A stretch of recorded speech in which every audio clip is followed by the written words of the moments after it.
And TaToH will have his one game lead.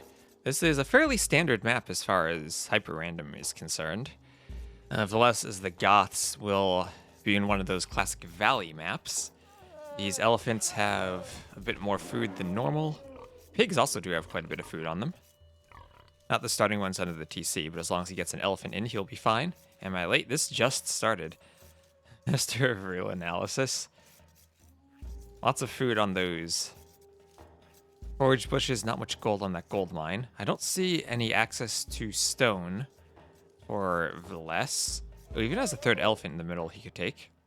And some extra pigs with some good food on them. Same thing for TaToH. He has a very far stone mine from his base. I guess this is Villese's main stone. Yes, versus Persians. I don't know, I'd say versus Persians. Goths normally just want halbs, but maybe with trash bows they do want that stone to get Huskarls. Who qualified from the winner's bracket? That would be TaToH. That's why he has his one game lead. No food on the Lions. And if you look at the relics, looks like there are 5 relics. 1 kind of in the middle, 1 in the south, 2 passing along the right side of the map, and 1 all the way up in the top. So that does kind of favor Villese a bit, but with 5 relics, he will have to fight if he wants to get all 5 of them and go for that wonder victory.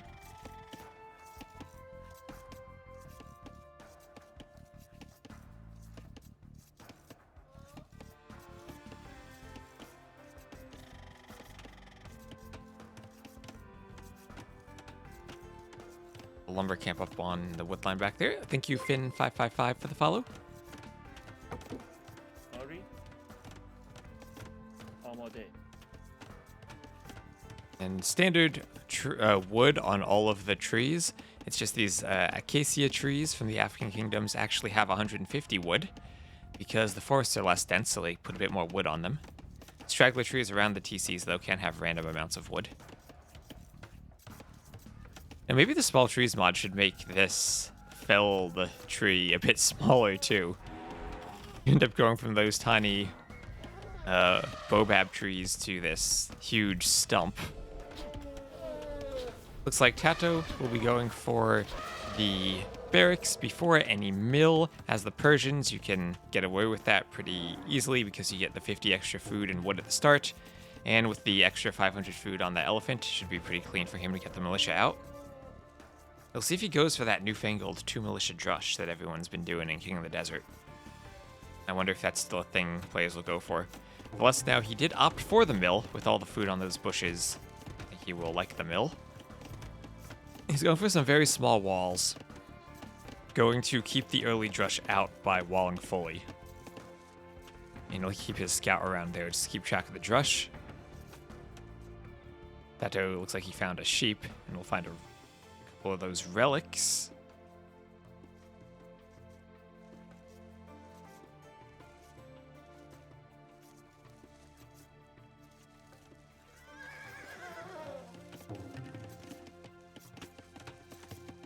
And let's see, he's going out to take that elephant. Villese might try to do some laming.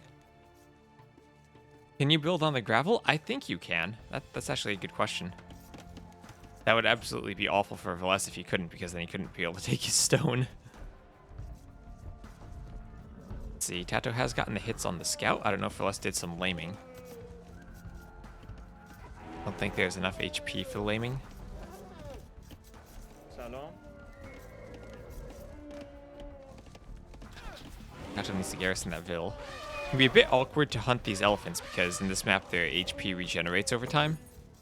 And I still don't see a drush coming out for TaToH. Oh, but Villese is going for a forward sneak barracks. And TaToH will not be scouting that, in part because he had used his scout to try to chase down Villese's scout.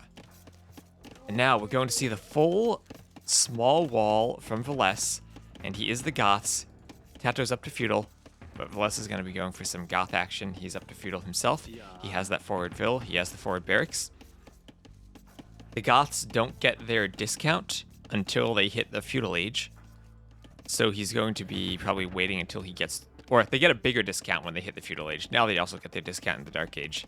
But they will get a bigger discount when they hit feudal, so we might want to wait until feudal before making the militia. But that's also like a huge amount of time. Yeah, finally we see him getting them out. So they will be cheaper, but they'll be more cheaper once they hit feudal.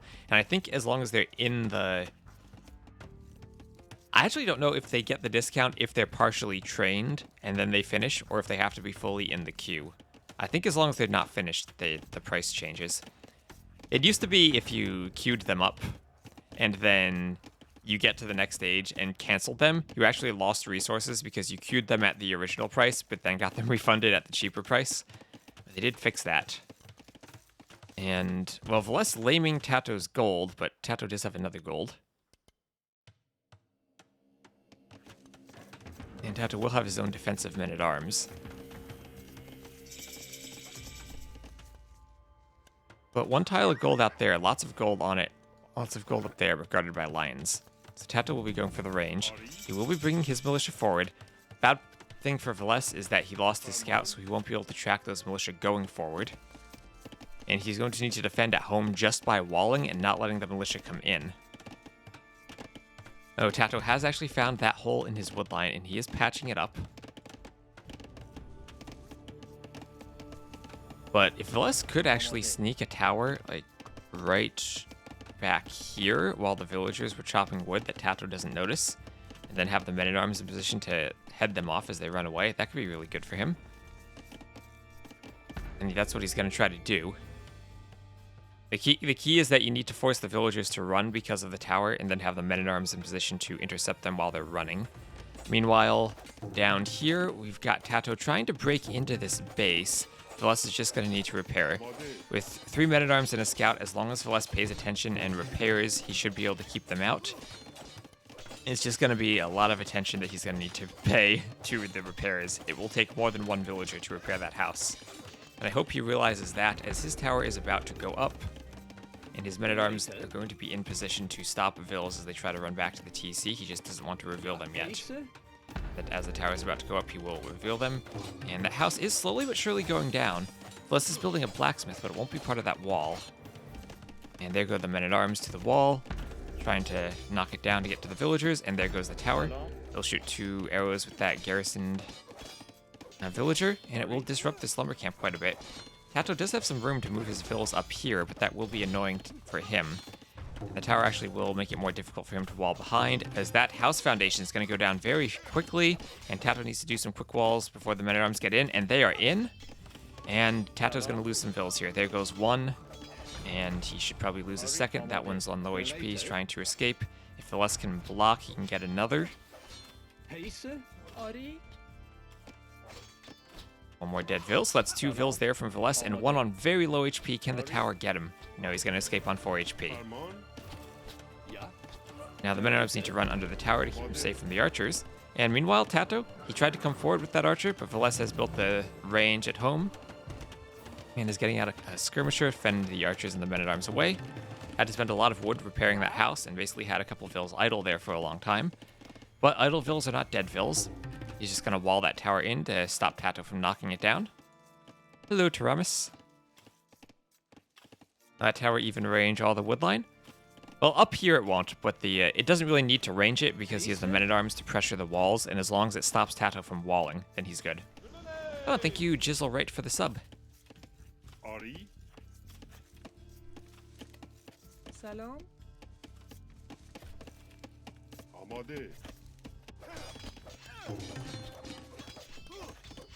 This house, still being attacked, will be a bit more difficult to repair now that the archer is there, but you saw Villese did have the skirmishers. And with his archers going to take out TaToH's scout, TaToH's not paying attention, finally does decide to run. That's fletching versus fletching and now armor. And these archers now will force that one archer and those men-at-arms away. As the skirms are coming forward, a few defensive archers, but nothing to fight the skirms yet.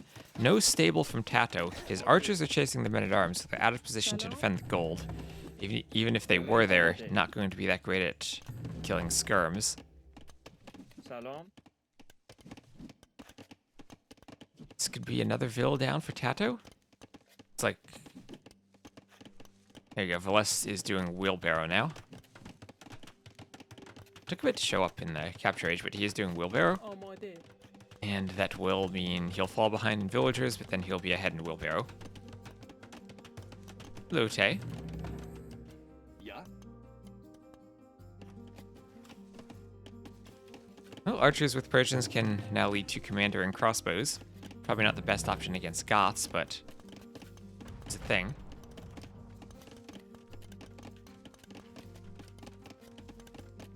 Oh, thank you, Cossacks, for the follow. Hey, sir.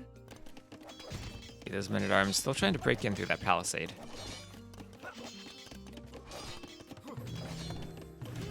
Two ranges going up on the front. And I think the blacksmith is behind that palisade. I don't think they'll be able to get in. But the archers, yeah, those are connected. Archers still needs to come over to keep them out.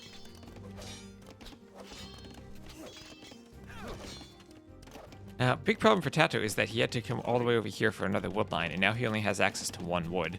This laming from Villese kind of denies him from that one. I guess he came to his front wood too. It is a bit exposed though.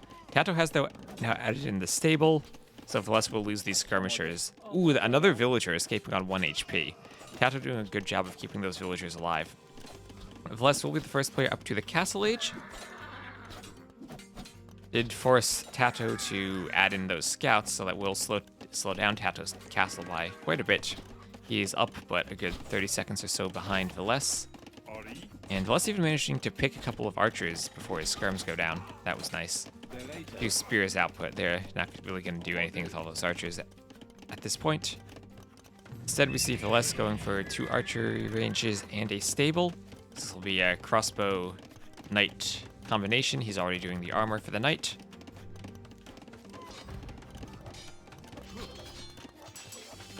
And TaToH going for the blacksmith, but he's going to be chased away by a few more of Villese's archers. TaToH even laming some of the pigs that Villese hadn't found. Just leaving them there.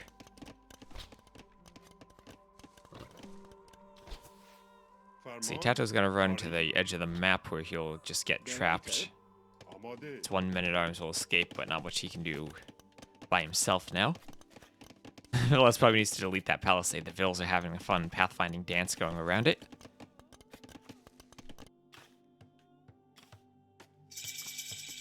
Road did not lead to Rome, but to death. Anyway, Villese will be up first. TaToH doing bloodlines behind this, adding in a market and a second stable, so it looks like he will be going fully for knights along with crossbows. Meanwhile, we'll have more of the crossbow emphasis from Villese, and as he's moving out, TaToH will scout him. And now the crossbow upgrade is in. Bodkin will come in right after that. And Villese is going to try to put some pressure onto TaToH before TaToH himself clicks up. But TaToH does have more archers. He does have the larger army, despite Villese having the 2 ranges. That 1 men-at-arms still just being annoying, trying to hack at that barracks. Villese is going to have to ignore that for the time being, as TaToH now has crossbow and bodkin.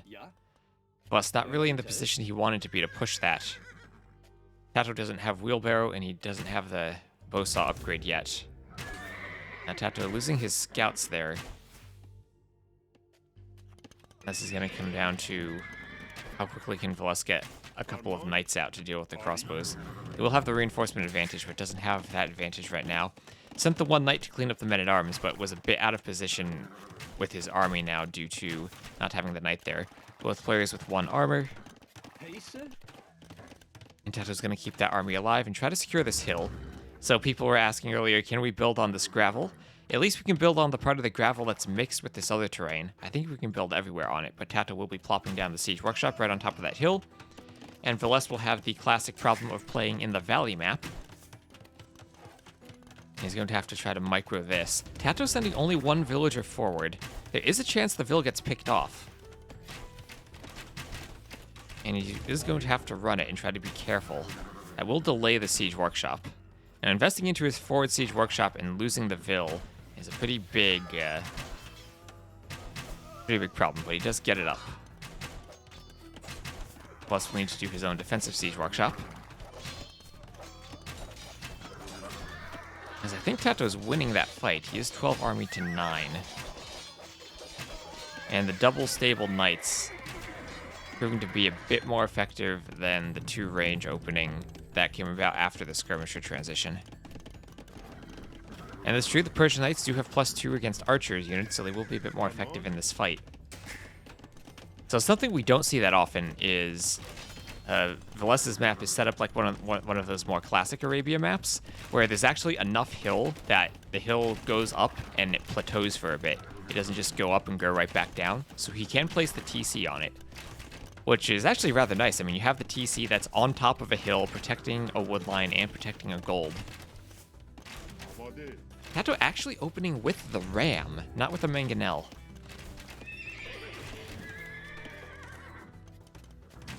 So he knows that he has the army advantage. This is a pretty big, risky play if Villese had gone for a defensive siege workshop, but because he had gone for the monastery, he won't be able to stop the ram. He can't even repair the stable because the crossbows are there. See, Villese does have a forward market hidden in the corner of the map. Might be trying to trade with TaToH, as TaToH's adding in a second TC of his own. With the monk, he'll be healing up his knights. A couple more knights on the way. And thank you, LSR1809, for continuing your sub. I'd love to hop into the next community games. Maybe I'm going to play them tomorrow, but maybe we'll do some today if this series doesn't last too long. So the stable will go down. And TaToH's going to continue pushing in, and he looks to be in a pretty strong position. Only a 4-villager lead. But he will have that mangonel. Looks like it might even be on a hill as it's attacking the TC. Another stable coming in for Villese. I don't think he really was able to do much with those knights he sent forward. TaToH has a camel out now. That'll be used for defense. And Villese just trying to get some outposts up. You'll find an elephant, but he won't find anything helpful. Now he has a few crossbows, but that's a lot of knights from TaToH. That's a good 11 knights to the 5 or so, and that's 2 monks. TaToH has the army composition he wants, and he has the army numbers he wants. And try to pick the monk with the crossbow. Gets him. That was nice. And that ram doing such a good job of taking out those buildings. Villese putting a 3rd TC in the back, now opting for his own defensive siege workshop. But it's going to be difficult for him to get his military count back up to the point where he can fight TaToH. He needs to just use these TCs to delay at this point. But TaToH with the +2 armor can now start thinking about running under the TCs. At least Villese does have Bodkin. But now the knights just running in, trying to get the conversions while sniping their monks with the crossbows, and looks like he is successful there. Needs to switch a target, though, to get that knight. And looks like he does get 2 conversions on the knights. Knights actually are in position to snipe off those mangonels. Gets another monk, and that was a really nice fight for Villese. He's actually cleaned up all of the crossbows, and he will probably clean the 2 mangonels. Just needs to keep his crossbows alive. Mangonel goes down, and now he can retreat. He stopped the siege. He stopped that pressure. Now he can start letting his eco kick in. He's up by 14 villagers. Remember, TaToH's only on 2 TCs, and he had opened with that 1 TC aggression.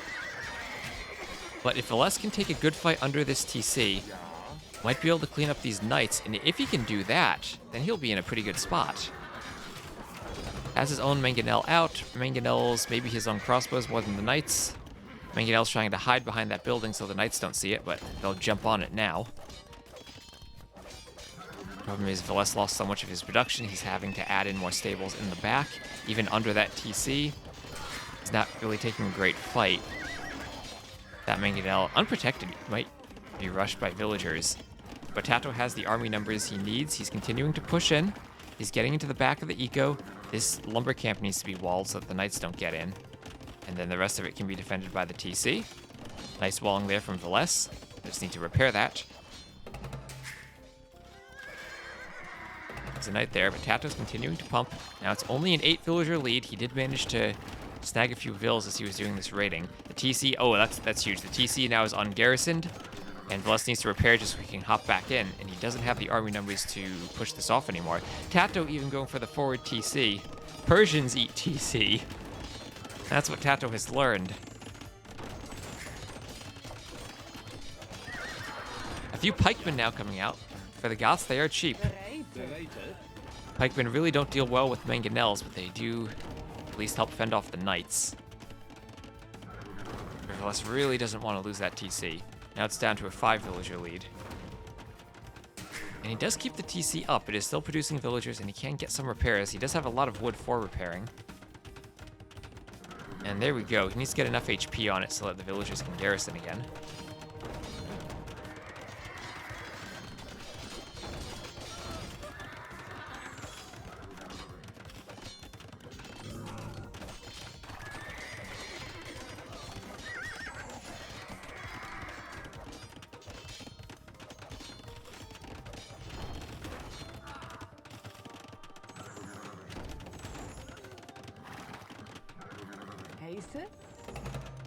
Trying to add in more farms. He has repaired this TC now, but look at that. Lots of idle time, and look at that eco KD. 16 to 3. TaToH's been killing the Vills, and Villese still hasn't gotten his army count back up.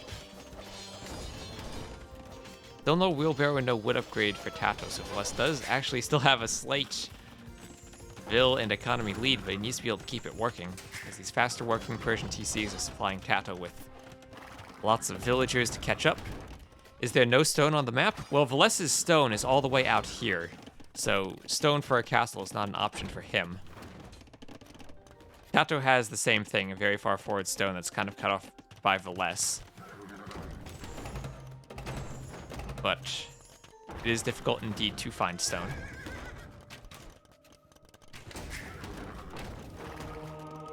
Is indeed, a castle or a couple of guard towers. Well, I guess he can't do guard towers. Goths. So, a castle would probably be his only real option to deal with this. He needs to get some good mangonel hits now and probably some good conversions. TaToH is paying attention though. He's going to bring his mangonels back in time. Maybe he should have gone for the delete there. TaToH's just going to repair, and that'll be 1 for nothing. Now with some crossbows in the back, these pikemen not really going to be that effective. And there's the GG from Villese. So TaToH takes an early 2-0 lead. Villese putting up that second TC, whereas TaToH went forward to go for that siege workshop on the hill.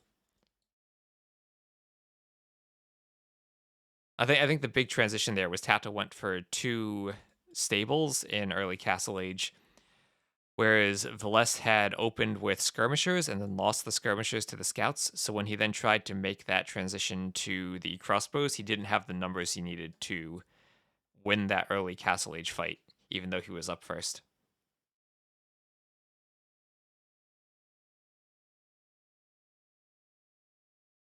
Good castle and good eco behind, and you simply win in the matchup. Yeah, Villese did get some good aggression, though. Like, he killed a couple of villagers, forced TaToH away from that lumber camp. He even named that gold, but TaToH had... I think part of why he wanted to play aggressive was because...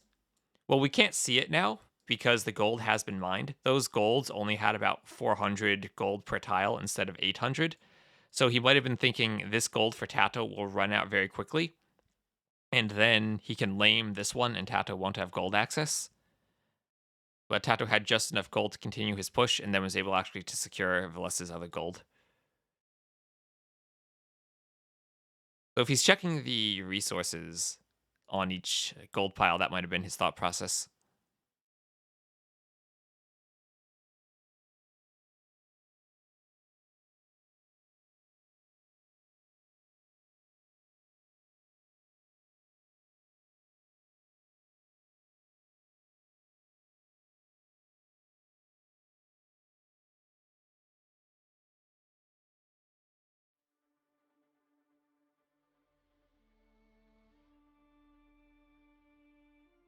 Anyway, so once again, since TaToH came from the upper bracket and has not lost a series yet, he starts with a win, and we now move him to 2-0. So this is a best of 9. TaToH needs to win, get to 5 wins, so that means he needs to win 4 games. Villese needs to win the full 5.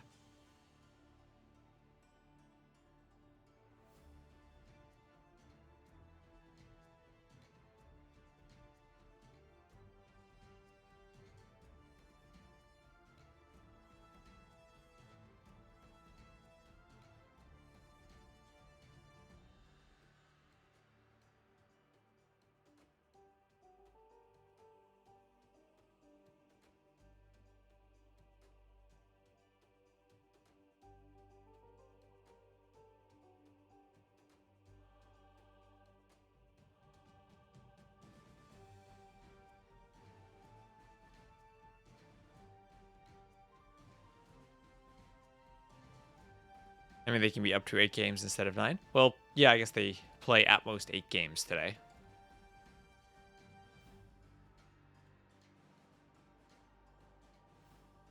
However you want to describe the situation.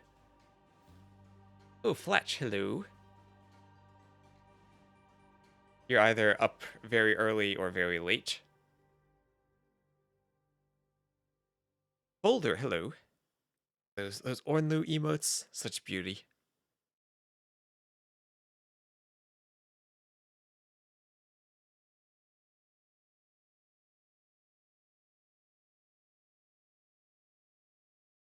Laser emote, yes. Hello, old man Willow. Okay, let's get into this next game. Hello, VJS.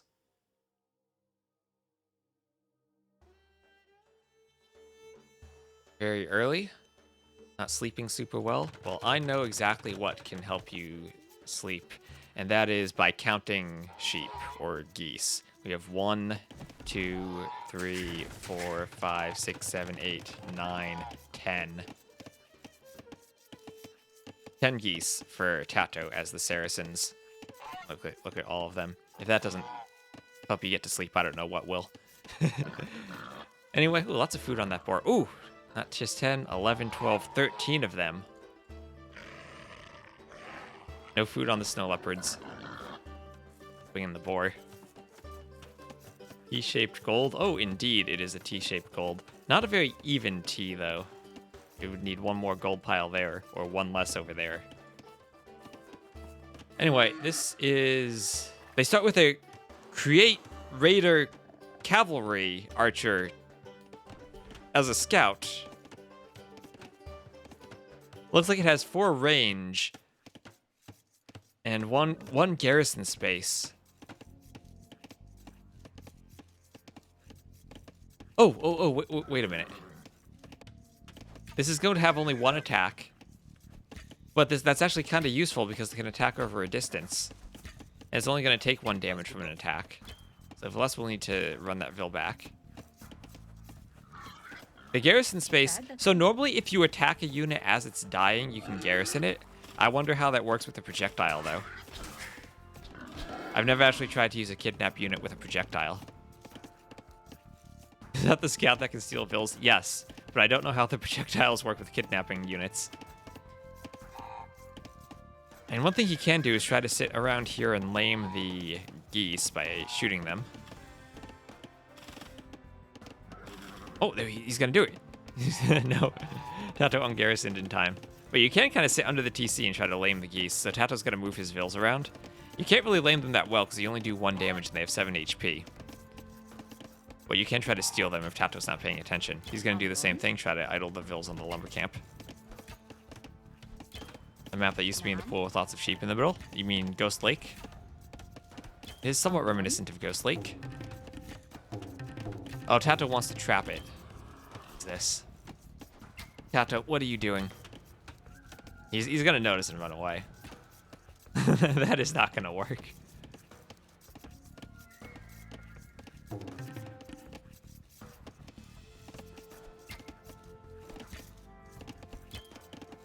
Well, this create raider cavalry archer is going to be annoying, but if you deal with it correctly, that's probably all it should be, just annoying.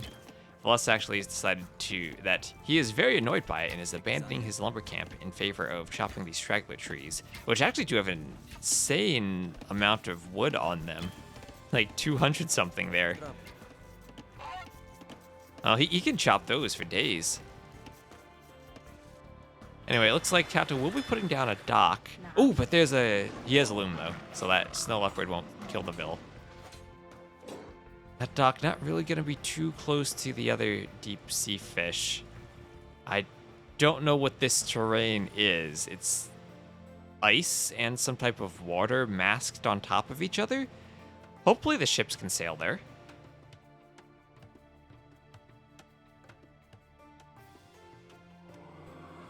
Vomit toothpaste terrain. Does kind of look like a type of toothpaste color. Oh, but here comes the Great Raider Cavalry Archer trying to harass the villager who is building the dock, but with Loom, it's going to take a lot of arrows. And you will now fall behind in HP to TaToH's Great Raider Cavalry Archer. Can he snag a Vill, though? 6, 7, 6 more arrows. I don't think he'll get her. She will make it back to the TC. And now that's a lot of HP lost on that unit. Sometimes when you get these special scout units, you need to be very careful not to lose HP on them. Oh, nice trap from TaToH, and... oh, he finally does get the trap. And can he get the house up in time? No, he doesn't, but he's going for more houses, and oh, Villese just gets out. TaToH was... if he had put, like, 2 houses there and there at the start, he might have got it. But Villese gets away, and will be first up to feudal. TaToH, despite all of those geese, looks like he's going to be trying not to go for a fast feudal, but rather go up later. No dock from Villese, even though he could get a very good dock right, like, on this lake. Then he'd have 1, 2, 3, 4, like 4 deep fish. Not much food on that one. Actually, better food there. Anyway, as the Bulgarians, he's just going for stone. Doing the wood upgrade. Looks like TaToH might be going for some kind of fast castle. That was solid ice. No, actually sometimes, you know, your fishing ships can swim over ice. And here come the men-at-arms. They're going to get in before TaToH scouts or and can wall them out. Oh, but he does get another wall up. TaToH's really trying to kill that villager there. Let's see, that snow leopard is going to continue chasing that cav archer forever. And that Vill goes down. So, kills the villager, but might not have been worth it because TaToH has walled him out. But TaToH hasn't walled him out because there's a huge hole that TaToH just hasn't scouted. He thinks that's a forest, but it's not. And in comes Villese. Ugliest lake you've ever seen. And he is in. And the men-at-arms now on TaToH's woodline. That's a weak villager there. TaToH's going to run her away and try to fight with these Vills. But you can't really fight men-at-arms with Vills. Down goes 1 Vill, another Vill running back to the TC. And 2 HP needs 1 more arrow. He goes down. That cav archer is still alive. That's 2 Vills down for TaToH. These men-at-arms forcing him away from the woodline.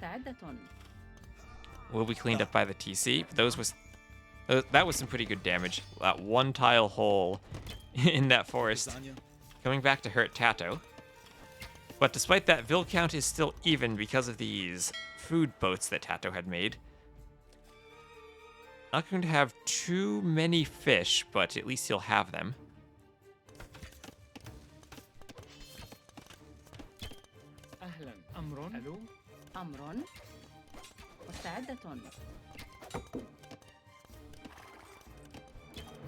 As now the cav archer raider is trapped inside of TaToH's base. Or no, it's not, because TaToH hasn't walled fully.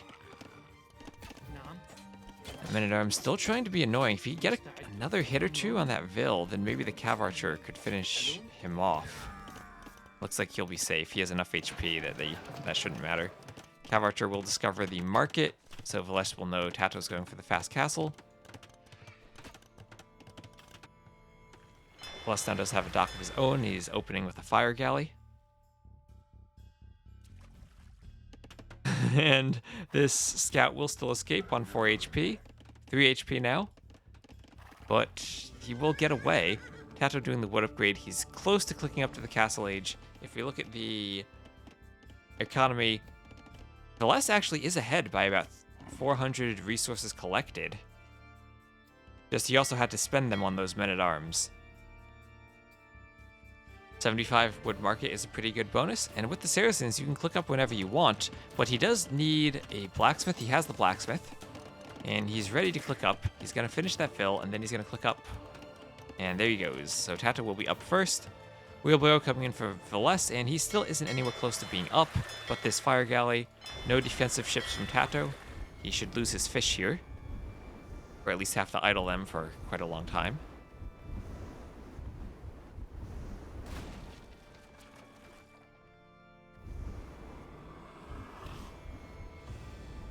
And there's 2 fish that should go down.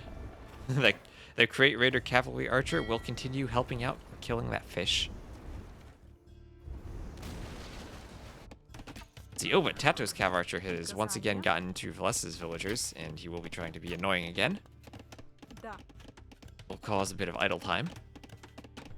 It's 3-5 in the KD, so it looks like TaToH might actually have managed to have picked off a couple of vills.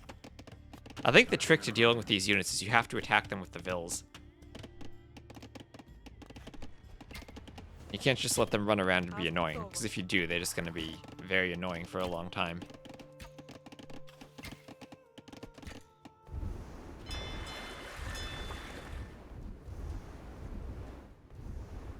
Oh wait, that was the men-at-arms. I'm looking at the wrong column. The Eco KD is 5-0.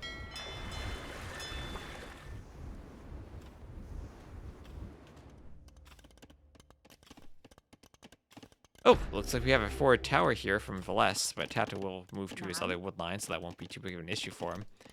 And TaToH has all the resources he could ever want stored right in the back of his base, safely behind his walls. Gonna add in a stable and a monastery, along with 2 archery ranges, and he's gonna go for cav archers. Okay, so the monastery is to collect relics, the cav archers are to be his army, and I'm sure that he has discussed this strategy with Doubt. We have the forward barracks again from Villese. Forward barracks tower, his 2 games in a row strategy.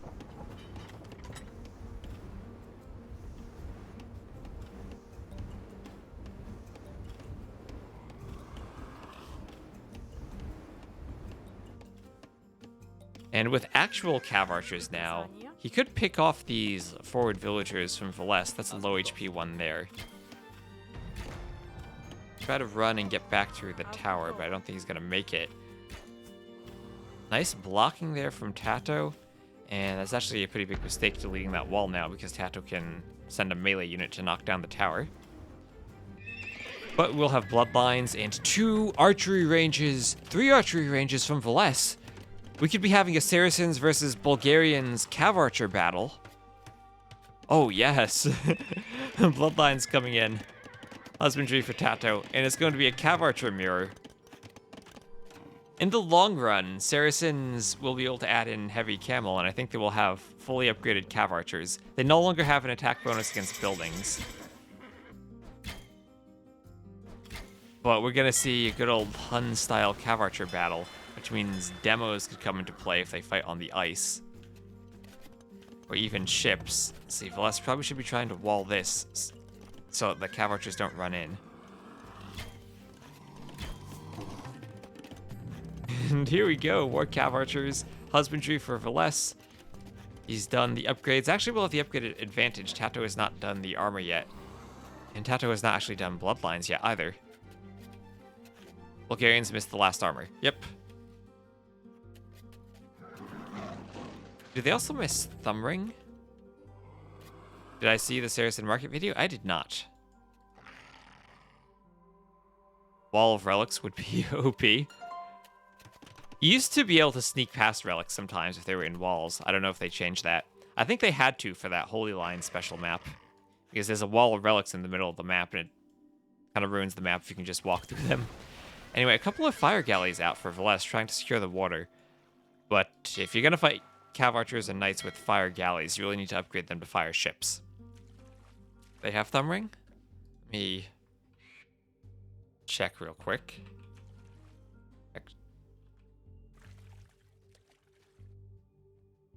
Check the tech tree website as they keep running around with their cav archers. TaToH going to run into a couple of snow leopards, but he'll deal with them. And the Bulgarians, oh, they do have Thumbring. Okay, then yeah, Bulgarian cav archers are actually pretty good. Yeah, they do get everything aside from the last armor upgrade.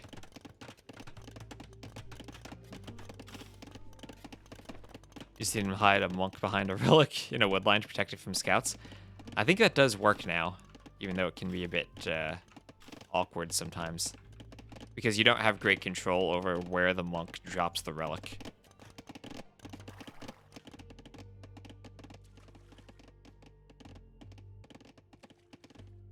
Oh, this is that don't get expo, get Thumbring. Probably helps their skirms encountering Expo ever so slightly. Just give them that extra accuracy.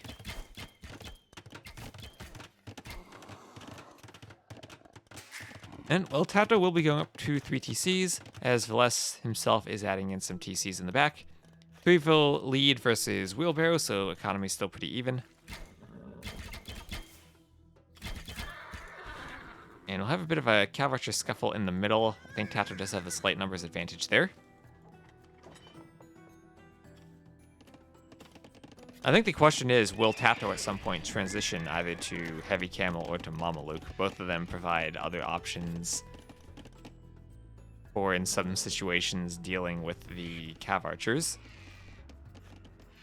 Both of them also do have Siege Onagers for dealing with Cav Archers, but that's probably an advantage for the Saracens because they also have Bombard Cannons and the better monks to counter siege late game.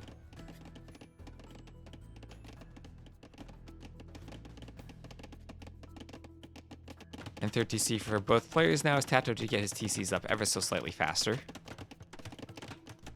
Persians have supplies. Yes, make those long swords cheaper.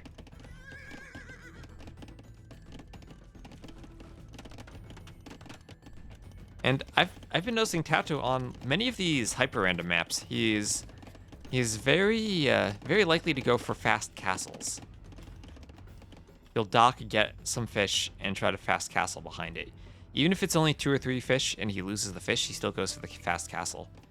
Now, ballistics coming in for both players. TaToH just feels like he's ever so slightly ahead, and he's continuing to open up a bit of a Vill lead.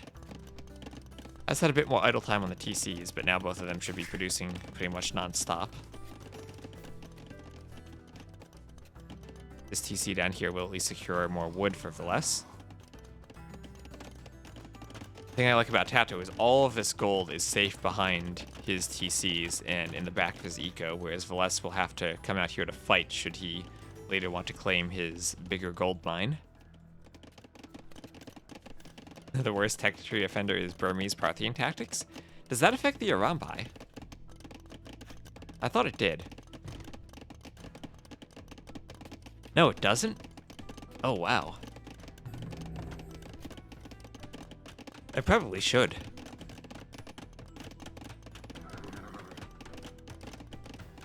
Just a bait.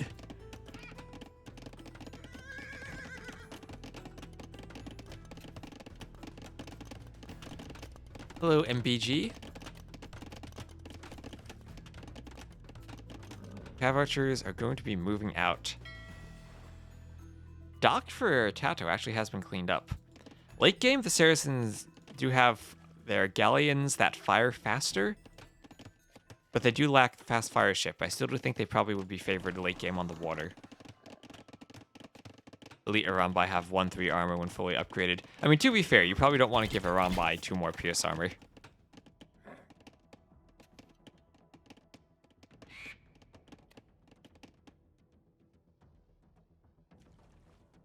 TaToH now doing Thumb Ring. TaToH will go demo only. I mean, that's what Villese could use right now. A couple of demos.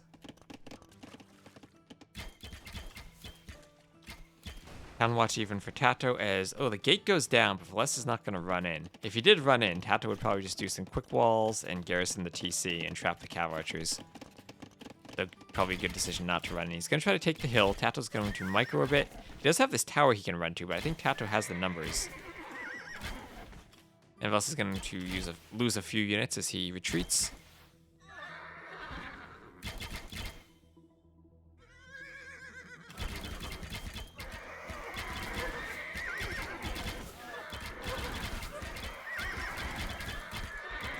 Who's going to win that? TaToH definitely has the extra HP on his units.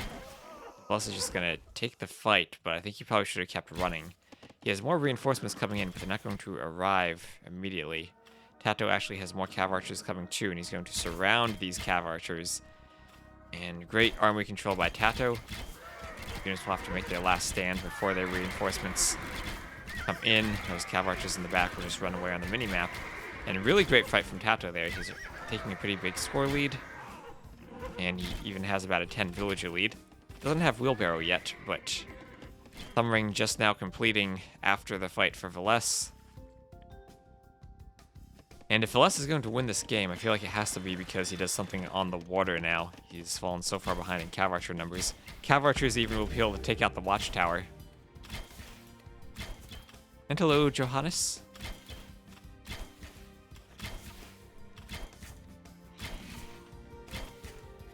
And TaToH up to the Imperial age. Be getting ready for that heavy cav archer transition. I do have to wonder if he will try to take the water. TaToH sell his stone. He used the Saracens. He's probably been using the market to sell and buy a lot of stuff. Another few cav archers going down for Villese. Might be able to take a trade here, but no, decides to run away. No, decides to go back. Clean up a few of them there. Now TaToH dodging. You can dodge a huge volley of arrows. You can keep your cav archers alive. Dead 7 on stone for a while now, then he probably has been selling it. Now Saracen's market. We can check the market prices and see that yes, he has been selling it.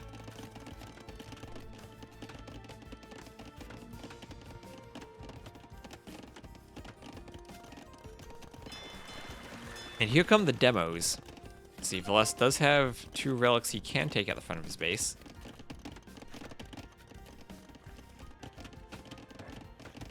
Cav archers, if Villese can get a good demo hit, then maybe he can do something, but he's going to need more docks and more demos if he wants to kill cav archers in those numbers. They do have 70 HP, so you need to get a couple hits on them before they go down.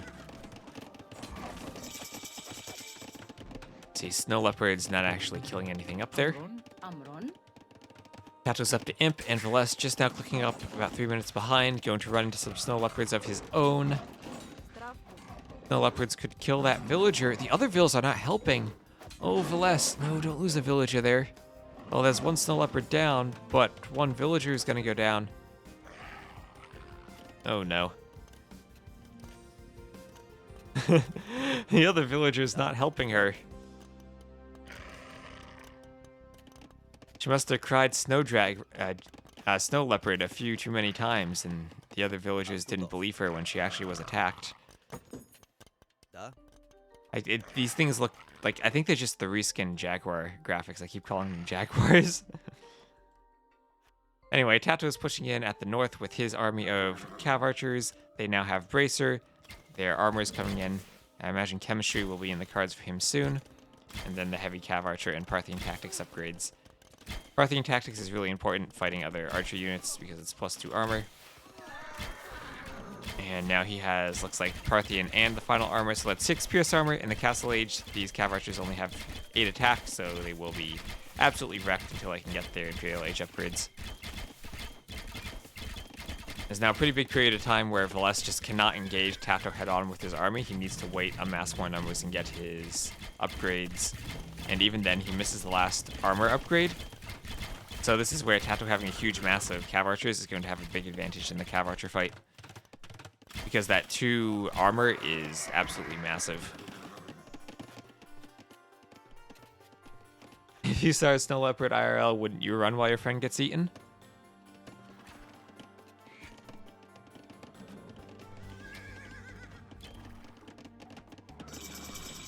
Probably an it depends question.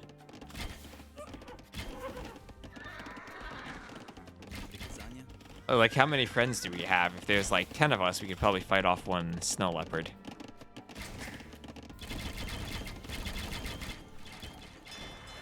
As Demo's just sitting there in the dock, the cav archers are across the water, and Villese is going to have to go for skirms to deal with them. He's doing chemistry while TaToH's doing heavy cav archer. None of you had loom. If you fight off 2 Snow Leopards, yeah, that depends on loom. IRL. And oh no, Villese wants to get a Krepos there, but the heavy cav archers are going to see that, and they should be able to deny that. Villese is trying to take a fight at the top, but he doesn't have heavy cav archer. Those are fully upgraded, I think, for TaToH. Yeah, he has chemistry now. That Krepos won't go up, and it looks like TaToH is just going to win this fight. Villese is trying to throw in some skirms from the back, but not enough. And there's the GG from Villese. And TaToH takes a 3-0 lead, showing how he is very dominant on HyperRandom. And just that KD will tell the story. And I think the fast castle approach for the earlier expansion of his economy probably helped out quite a bit. We see he did get to the castle age first, and then that over time let him get a pretty big eco lead that he just took to the Imperial age and then took the game. Why cav archers? Because you're so far away from each other. If you get crossbows and try to walk them back and forth across the map, you'll just be outmaneuvered by the cav archers. If you want to go crossbows, you kind of have to go forward and help with the siege workshop. But in this map, it's kind of hard to do that because you don't really have a good forward spot where you can build the siege workshop where your opponent won't immediately be able to react to it. A demo would be so great, though. Well, much better against crossbows than cav archers, right? Because the cav archers can split and spread and run away a lot more easily than the crossbows can. TaToH never got wheelbarrow that game. Wheelbarrow is one of those things like it always depends on your farms. The more farms you get, the more you want to do wheelbarrow. If he's just prioritizing going imp as fast as possible, oh, there you go. Wheelbarrow is 83.55%. Right there, 12 seconds away from wheelbarrow. It does probably slow down your imp time if you want to go straight to imp and do those cav archers and their upgrades. Let's head back out to wherever my overlay is. That is win number 3 for TaToH.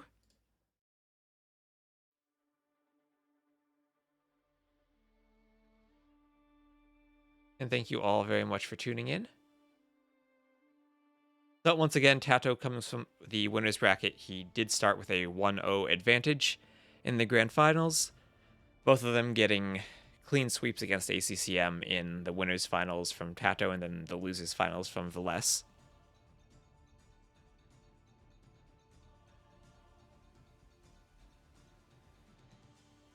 TaToH is too fast. Well, if this does go very fast, I think we can probably do some HyperRandom games after.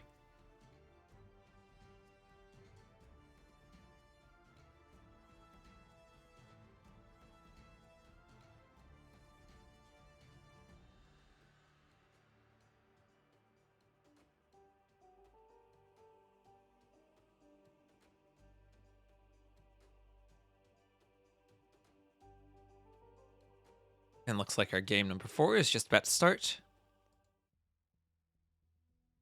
They start with 1-0, yes.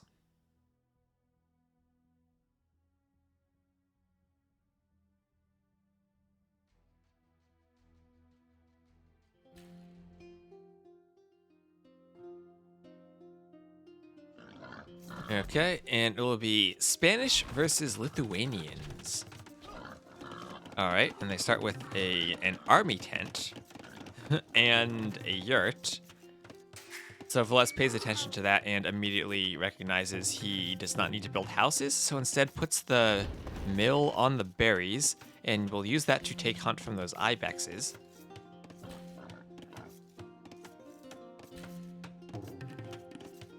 Army tent and the yurt.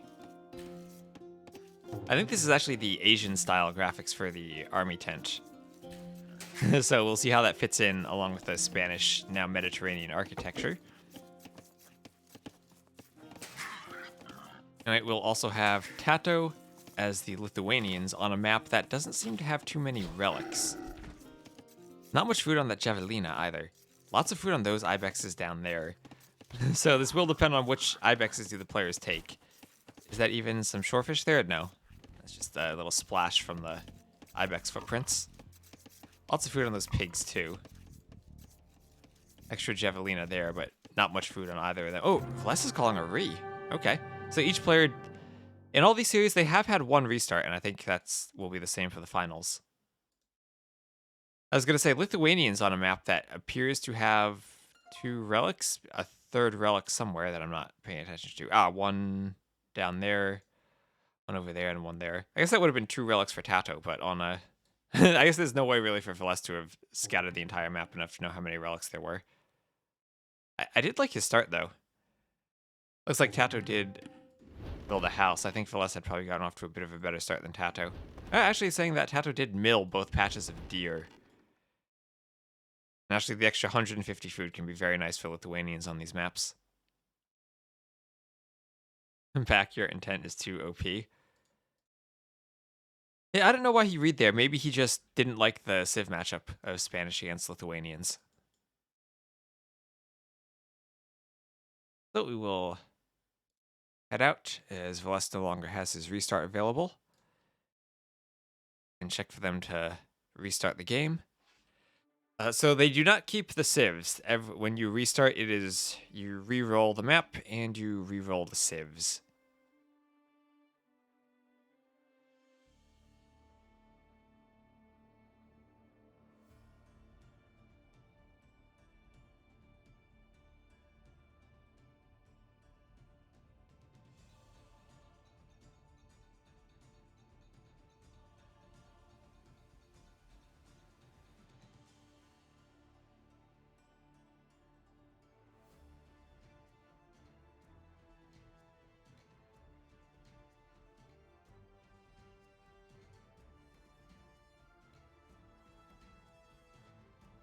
Here we are. And it will be Ethiopians against Goths.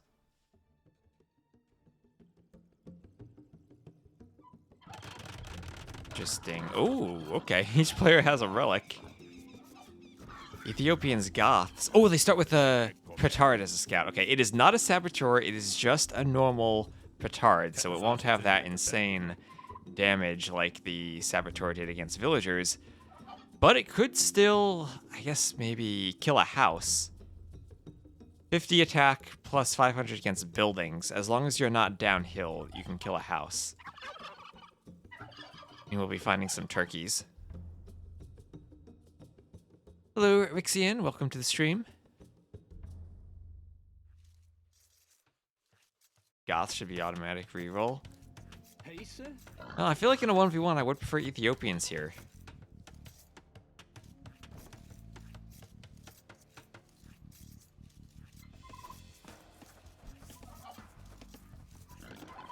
Let's see, lots of food on that javelina. I wonder how the players are going to end up using these petards.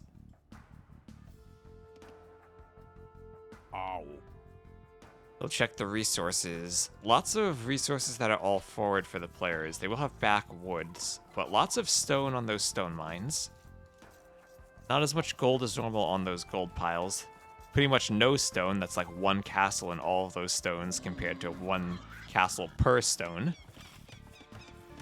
Unless shooting the boar with the TC. Gets that in successfully. Looks like each player will have access to 2 relics near their bases.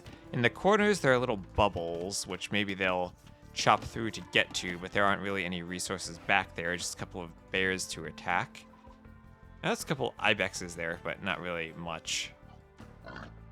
Same up there, a couple of... Oh, actually, there are... Those are some big food on those javelinas. If someone does get to the top of the map, they will get some nice food, but I doubt we'll actually see that come into play. Ethiopians can do well against Goths. Yeah, I think Shotel warriors are nice against Goths, but even before that... Oh, wait. TaToH could do some laming and kill the javelina with his petard. Can he actually? 25 attack. Actually, no. No, he can't. He can't. Not enough attack. That's not a saboteur. Can't do that. You kill an unloomed Vill. That's about it. Villese is still wandering around.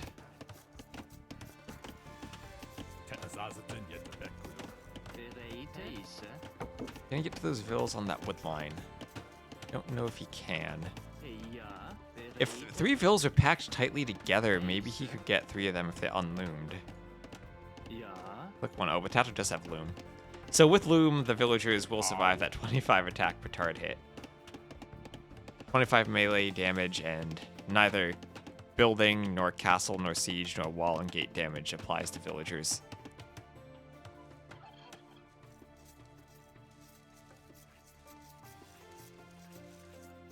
Can petard destroy mill? A mill has 600 HP, Yeah. and the petard will do 500 attack versus buildings and 25 melee attack, so no, it comes up just short. Even against the Dark Age house, I think it comes up just short.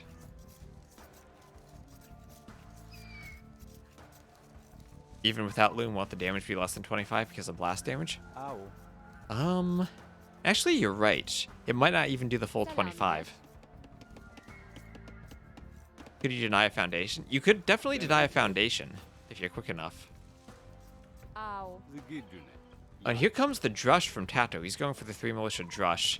And with the petard, Villese actually hasn't scouted that. He's just going to come across the barracks now. And in comes the Drush right as Villese was moving out to gold. And Villese actually has walled out the rest of the gold that would have been accessible to him. Pacer? And now TaToH could use the petard to get through those palisades there.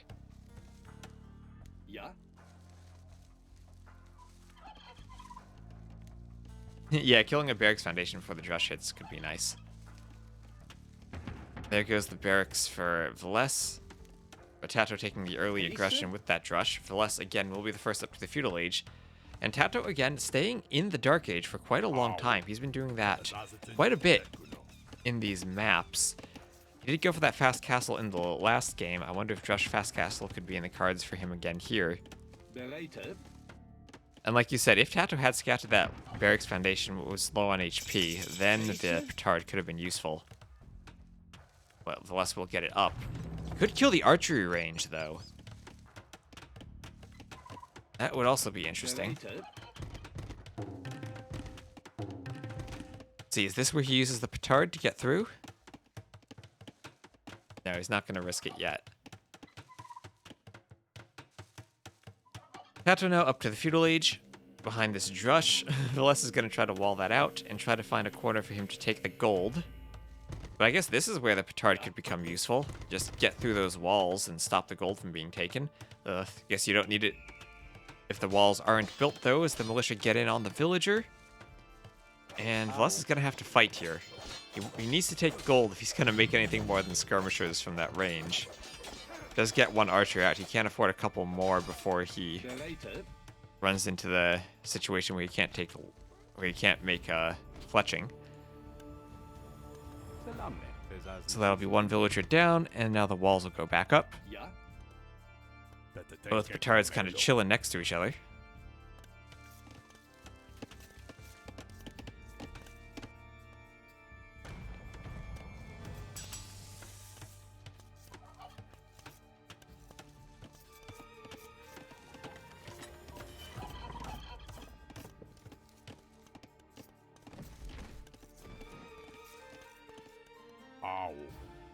Pacer? And could the petards go for each other? Oh, the petard doesn't kill the other petard. All right, so let's look at that. It's 25 attack, but 50 HP, so it doesn't actually kill a petard. Yeah.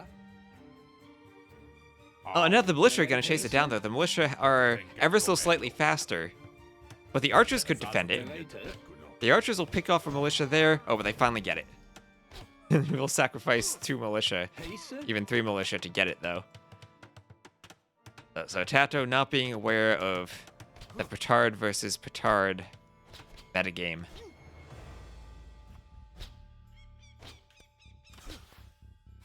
Pacer? But petard is siege? Maybe not as a armor class, maybe just as a unit class.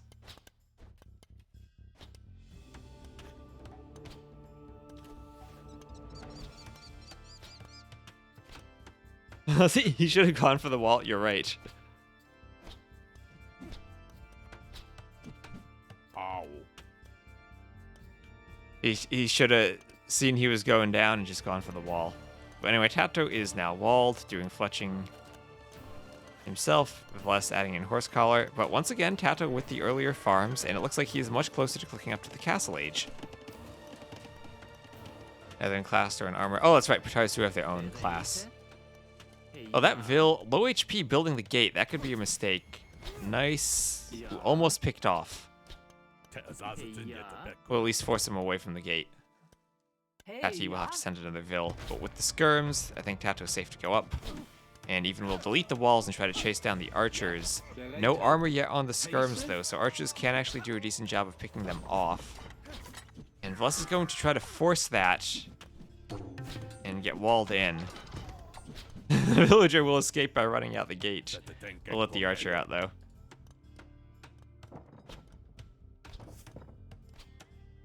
Card is only siege for siege engineers. Yeah, and that targets them directly, I think.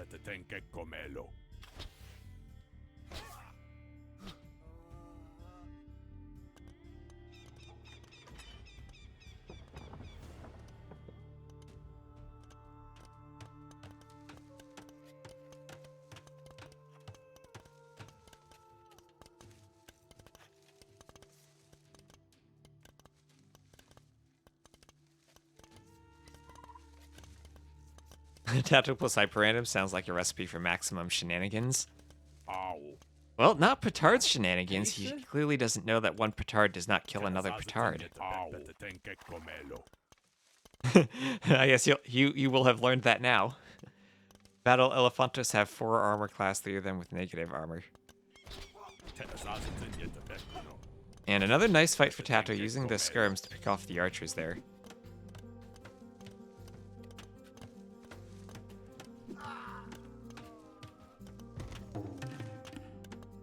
Oh, and it's getting rough? I don't know, I feel like Ethiopians still are pretty decent for dealing with Goths. Villese just needs to keep his archers alive and get a couple scouts out, then he can clean the skirms. Annoyingly, though, his gold's going to be pressured by that skirm. He does have a stone inside of his base. Might be worth it just to tower that gold. Villese actually will be the first one up to the castle age, adding in a market now. He knows he's going to be denied from that gold, so he'll use the market to try to get some gold in as he transitions. I think a tower here probably could have been useful. Goths eat TC. He's going to move over to stone now.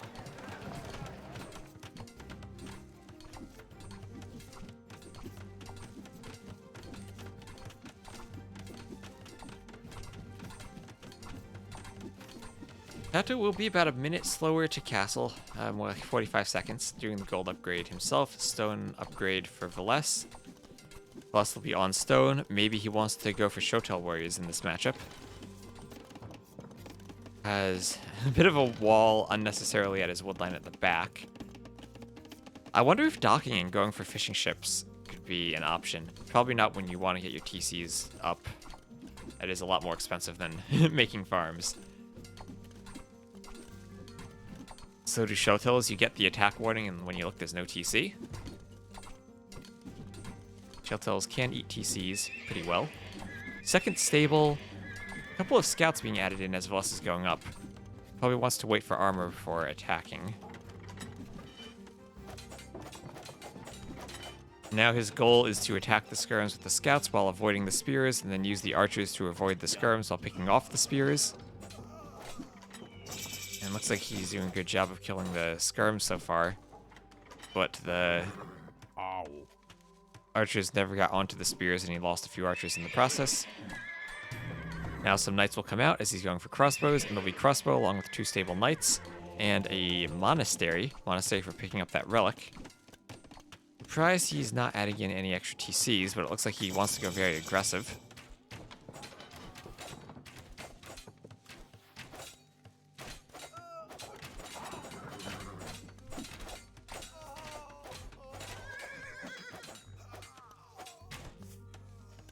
Some skirms are going to go down.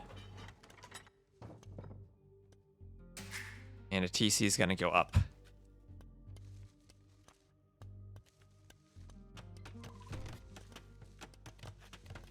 The second TC for both players, as Villese going to try knocking down that gate. It is only a palisade gate, which against knights will go down very quickly. There's a few knights from TaToH, and he will be walling behind this. So those will probably stay out, but maybe some HP could be taken out from those knights. There's actually a hole here. I don't think the TC will be denied, and TaToH actually has enough knights out now from his production advantage of being at home to defend against that. So he'll have up his own monastery. He'll be taking that relic the same way Villese has already taken his. Bit awkward, that one being outside the walls, but both players basically doing the same thing, TCing their main golds, trying to keep that safe. Plus, with a slightly larger army, TaToH just investing enough into knights to be defensive with them. Don't see him running around in Vilese's base yet, and TaToH adding in a third TC actually has chopped enough to fit a TC on the woodline back there. He'll be going for a defensive siege workshop. You want Showtails versus Huskarls? Well, I don't think Huskarls... Well, I guess they could be useful if the Ethiopian player goes archers. I actually don't know what the Goths do against Showtails. I guess they have to go hand cannons.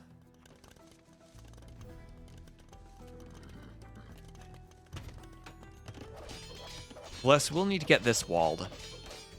As a villager heading over, and looks like that should stay up for now. As a few knights come from behind, not enough to take the fight 3 versus 5, so Villese will have to delay a bit more until another round of production comes out.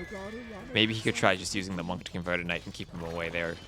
I think ultimately that will probably be his goal there, just wall, bring the monk over, and then try to go forward with his army, not even bother cleaning up the knights there. Needs to keep walling though, those knights are about to break in. He has the monk there perfectly for defending this, but he's not using it. Maybe he can't see the monk hiding behind that tree, blending in camouflage with that monastery. The white and blue color scheme making him hard to see. I think you need to go archers, hand cannons against Showtails. Yeah, and as the Goths, I think that has to be hand cannons.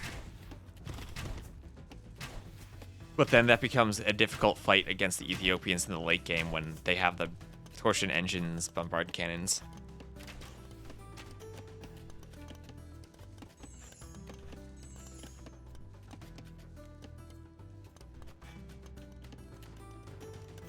Let's see, Monk finally was involved in chasing away the knights. So TaToH will get back. Bigger army from Villese, slight Vil lead for TaToH, also has wheelbarrow. And wood upgrade just now coming in for Villese. He hasn't had that for quite a while. Yeah, it's another monk, right? That one, it was another monk. That one was still hidden. No, they didn't see his monk. Now this monk's gonna be hidden, hiding behind that house. So Vilese's monk's trying to be as camouflaged as possible. So Mangonel out for TaToH, a few camels being mixed in. Always a nice option for the Ethiopians to be able to do that.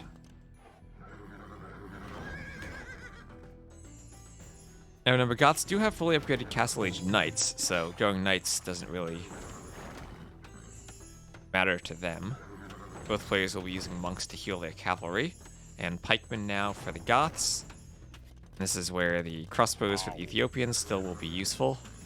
So pikemen siege for TaToH. Monks trying to get the conversions. Crossbows will be very useful against the monks, just not so much against the siege. Monks will have to retreat. Didn't get lucky enough to get a conversion there. Capture rate says a monk is still targeting that knight somehow, but I guess there has to be one of these, maybe. I don't see how that's possible. Oh, it has gone away. Now Sanctity out, so monks can tank the Mangonel shots now. It's in for both players. Squires coming in, and a Mangonel for Villese. Pikemen that Squires will be pretty speedy. Fourth TC now for TaToH, as we have only 3 for Villese. Running some scouts in, but they're not gonna be able to reach the monks. And now forward castle for TaToH. That's going to stop all of this Castle Age pressure. And it's going to force us into a longer Imperial Age game. And TaToH, getting a bit out of control with his scorpions there, though. And actually, he's going to lose the villagers on this castle. That's a lot of vills going down for him. TaToH channeling his inner doubt on that castle. Knight's not really in position to snipe off the monks. They're going to get conversions. That's 1, 2, 3, 4 conversions for those monks. That is huge. The castle is stopped. Not enough pikemen there for TaToH to face off the knights. All of TaToH's siege goes down, and this castle needs a doubt face on it, as Villese is going to build his own forward castle right on top of it. And TaToH, not having the proper scouting of his opponent's army, has to delete the castle as Villese puts his own up. Will be building the castle further back in his base in a safer location. He thought that was safe right next to 2 TCs with his army and his siege. But the Ethiopian crossbows had their numbers. TaToH didn't have the numbers. He had started pumping pikemen but didn't get his production in time.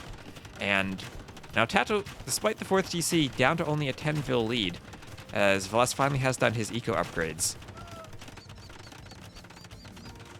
Castle of Doubt alert. I don't think that was finished enough to count for the achievement. But now this TC, instead of having a castle protect it, is vulnerable to being mangonelled down. We do have Archery coming in for the Goths. Want to make Huskarls from the barracks, that'll let them do it. They need Imperial Age for that perfusion tech. 5th TC coming in, he's just going to try to defend. Whereas Villese is up to the Imperial Age. Now, if there's one civilization that can outspam the Goths, it's Ethiopian Shotel warriors. Probably need more than one castle, and you do need the Royal Heirs technology. But Shotels do, I think, kill all of the Goth melee units pretty easily. Perfusion is crazy, but so are Royal Heirs Shotel warriors. Maybe that's just me having horrors to the one time I faced this scenario where the AI had an infinite unit spam, and I casually destroyed all of their buildings except for their castle. And then I could never overcome the Shotel spam infinitely from the castle. I think Cavaliers beat Shotels? Yeah. Interesting option for the Goths. They can go for Cavaliers.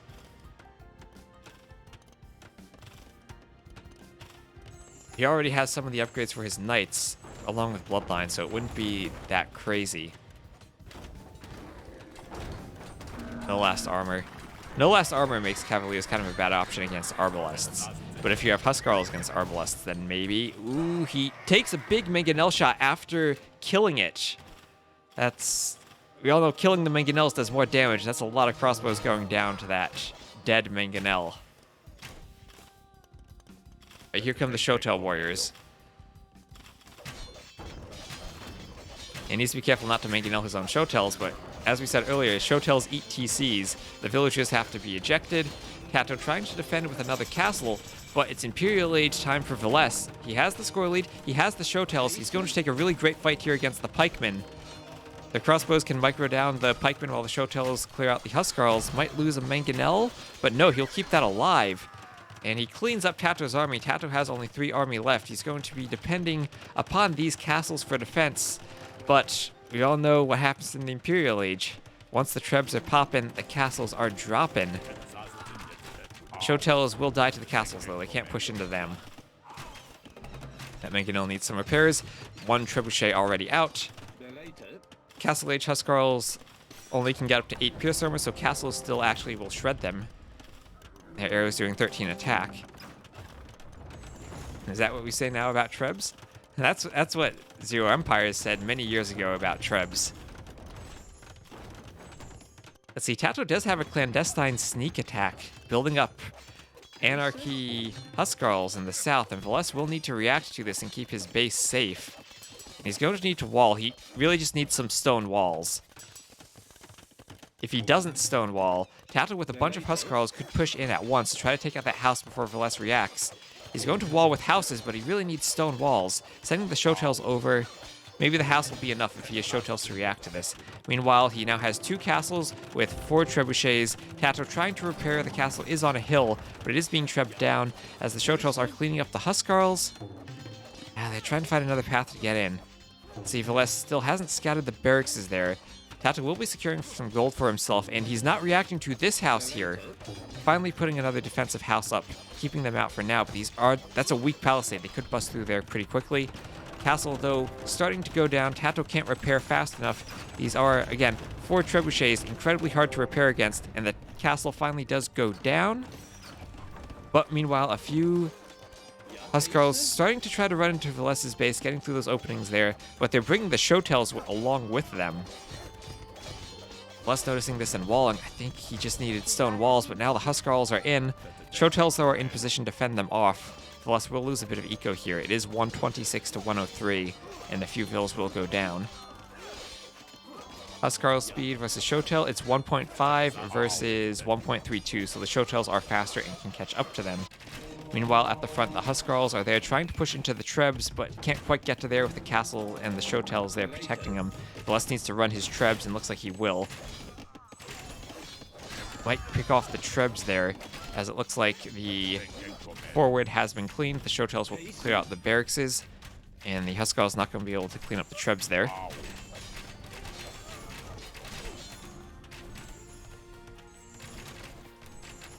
Combat Simulator says Showtail Cavalier is cost-effective for Showtail.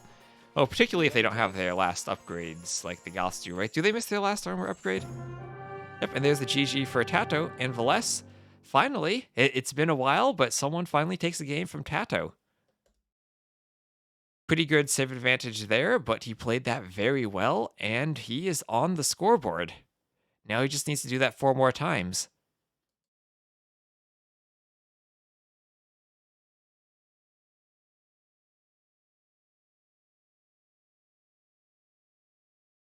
All right, so let me check the tech tree real quick. Goths. They get the full Castle Age upgrades on their knights, and then they get Cavaliers, but they miss plate barding armor. So missing that +1 melee armor will matter against the Showtails, and the +2 PS armor will matter if they have to fight underneath castles. There's the GG. Oh, hello, Survivalist. And Southpaw. I look at the R at the front of your name, and I think you're a right-handed Southpaw, which doesn't make any sense.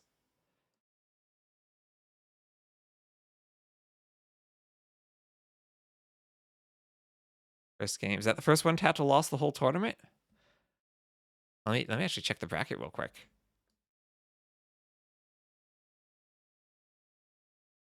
Let's see. Oh, yeah, it is. So not only does Villese get himself onto the scoreboard, but he also becomes the only player so far to have won a mega random game, or not a hyper random game against TaToH. TaToH had clean sweeps against Derpina, Dragonstar, Miguel, and ACCM. Villese finally takes 1 game from TaToH. So we'll put him on the scoreboard, showing that TaToH still, like everyone else, is a human.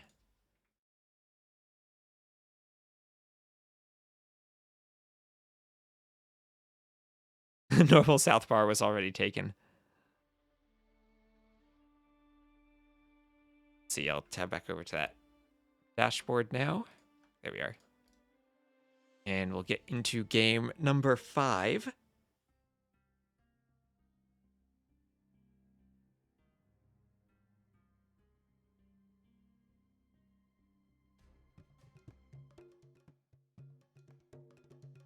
Oh boy. And we have a double TC start. TaToH double checking that his opponent has double TCs, just to make sure that there's no admin reads we need if a player doesn't spawn with a TC, I guess. So typically with a double TC start, you would start with 2 scouts, but in hyper random, you still start with only 1 scout. TaToH will be pushing in those deer.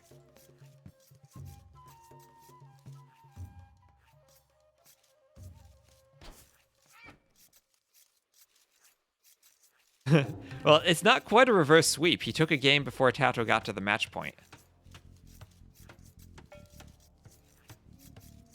This should be fun. So Berbers against Indians, 2 camel civs. What's the meta with 2 TCs? Fast imp? I think so. We did see fast imp in that Byzantines Bohemians double TC start. But that's also Byzantines being really good at the fast imp, and the fast imp also favoring them in that matchup. Indian sheep fills nice for the start. Best civ and 2 TCs, really. I always feel like Huns are nice in 2 TCs because you don't need to worry about getting housed. But maybe these players are good enough that getting housed isn't a worry for them. You see fairly normal resources on the gold and the stone out there. A bit less food than normal on the boar. A bit less food than normal on the cow A's as well. That boar has a lot of food on it. TaToH will need to scout that. Hasn't done so yet. Now, cheaper vills will be nice if there isn't much food under the TCs, because it will let the Indian player keep their TC running a bit more easily, and it looks like that has happened already. As we have a bit more idle TC time for Villese as the Berbers than we do for TaToH as the Indians.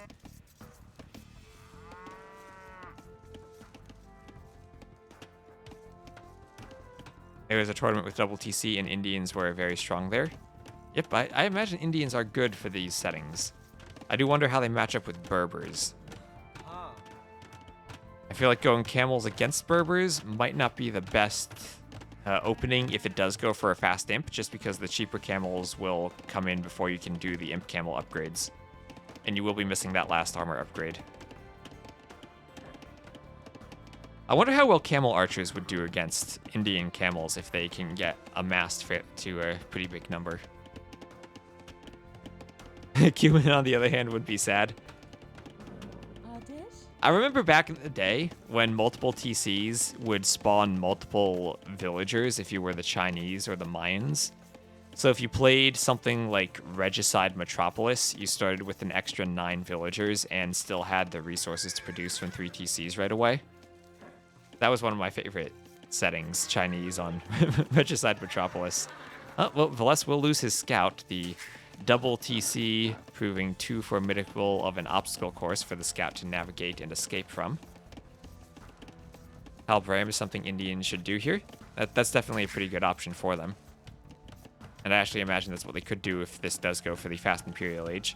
Although, saying that, this map is fairly Michi-esque, with an easy wall across the middle for Villese. I wonder how well he's scouted that. TaToH actually hasn't found Villese yet. He's going to be spending time scouting the right side of the map. I guess scouting time is something you do have on this map. Oh, those are 2 very nice boars for him. No food on the bears.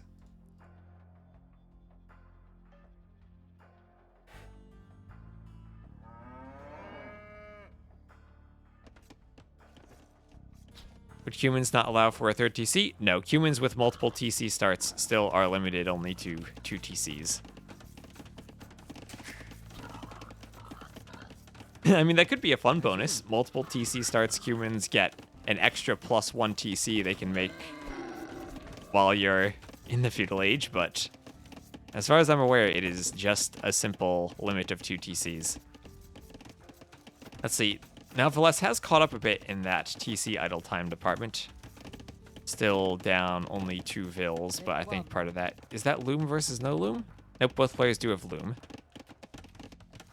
TaToH does have his scout, but it will be walled out as Villese finishes his wall.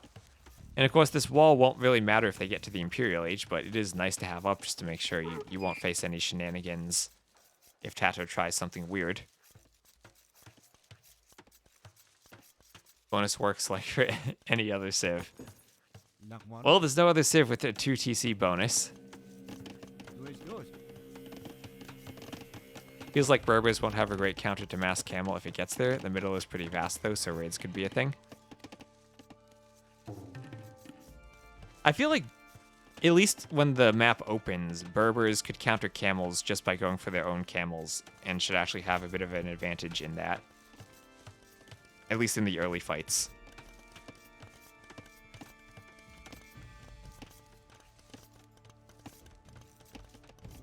Like, because Imp Camel is very expensive and very slow for the Indians.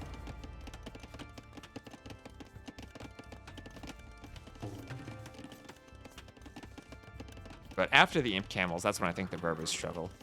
But I've seen these games with the double TC start go straight to a fast Imperial Age, and you kind of win after a very early fight. but maybe we'll see something different this game. What is TaToH doing on the right? He is milling those 500 food boars, so that will be a huge food advantage for him. Let's check out the farm counts. It's only 10 versus 10, and I don't think Villese has a similar... Villese does have boars, but ooh, just one tile out of his line of sight. That would be very nice for him to lure into those mills, should he scout them.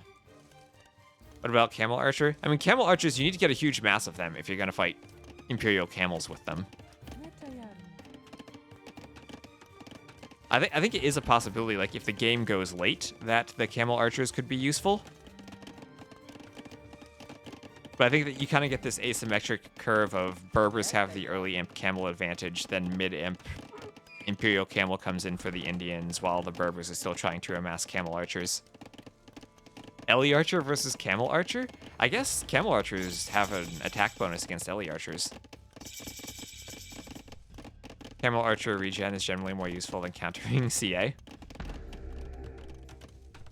Yeah, I mean, Berbers, once they get the regen in on their camels, and they have the camel archer mass out, then maybe they can do stuff against Indians. But Ellie archer, I guess Ellie archer are a pretty good counter to camel archer. They get 4 times the HP.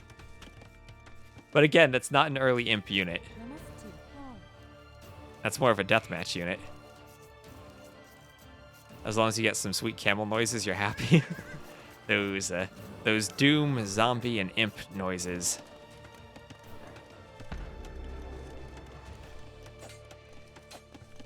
Camel archer has +6 bonus against Ellie archer, +8 for elite.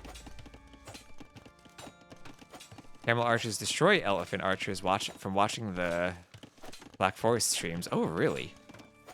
How much did Villese explore before losing the scout? Not much. Not much at all. He still has... Oh, he's found one of those boars, but I guess he lured it in without finding the second. Gaia player has some good scouting. I guess notably, both players have relics on their side of the wall, so we will not have a relic victory.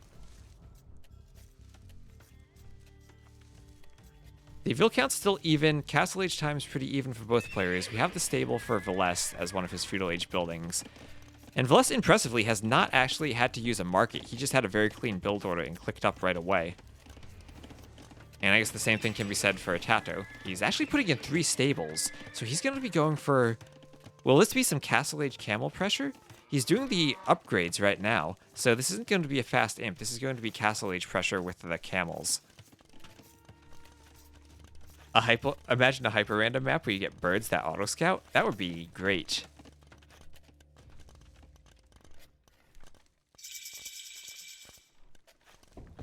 It'd be like the Pegasus from Asian mythology. And camel versus camel, Indian can add halbs. Yep, and I guess both players could add CA, but then Berbers can add camel archers.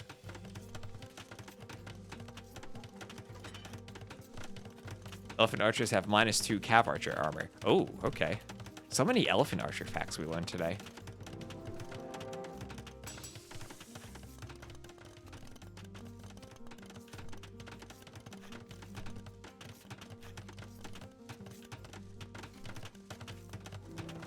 Anyway, it will be camel archers versus camels. So with the 3 stable production, I think TaToH will have the advantage if he manages to take a fight. Actually still has a boar he hasn't found either. Just sitting there. Oh, sitting there in that little black area where it probably has room even to walk around and TaToH won't see it. Anyway, Castle will be taking out the outposts. And we will have camel archers from that stable. They will have Botkin, and we will see the extra TC from both players. First from TaToH and also from Villese. And we do have Villese looking up to Imp. So TaToH, adding in those camels, going to delay his Imp time as Villese is up to the Imperial Age now. And remember, we did see this in Villese versus ACCM. ACCM tried to put down 4 monasteries and go for an Omega Monk Rush against the Byzantines, but they just went straight to the Imperial Age, and Villese was able to take a good early imp fight before ACCM could get out the Hoofnisa. Hello, Nardu. Hope you're having a good stream. Well, thank you very much. I'm very much enjoying these games, as the camel archers need to get back to the castle, and they will.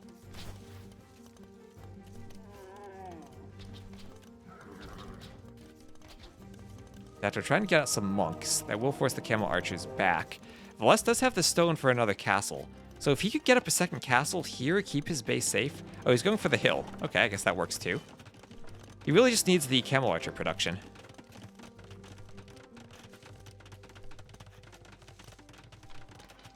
I'm kind of worried about over here. I do think maybe he needs to add in some walls. But as long as he gets up a second and then maybe a third castle. Can't fight this yet. He just needs to keep his camel archers alive, and he needs the numbers. TaToH doing Sanctity on the monks. That'll try to keep him alive just a bit longer against the camel archers. Game will hinge on camel archer numbers. I think that too. I think it also will hinge on the early Imperial age from Villese. We will be falling a bit behind in villagers, but at this point you have a large enough economy. As long as you can get your upgrades in. TaToH does have a lot more space in his map. But if you think about it, this space is not fully walled off. And this gold kind of can be contested, as can this stone.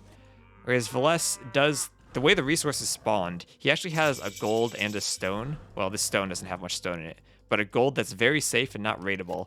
That kind of equals what TaToH has over here. So it's really only like this one extra little gold pile that they'll be fighting over. And it's not like Villese will be cramped and unable to put down farms. He does still have a lot of space in the back of his base.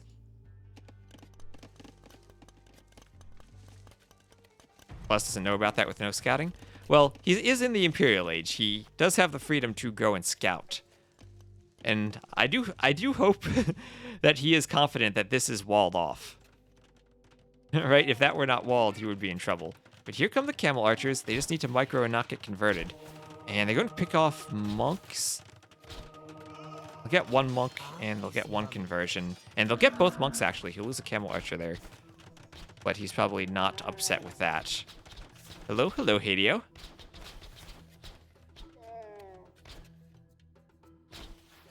Possible to break in with camels versus houses.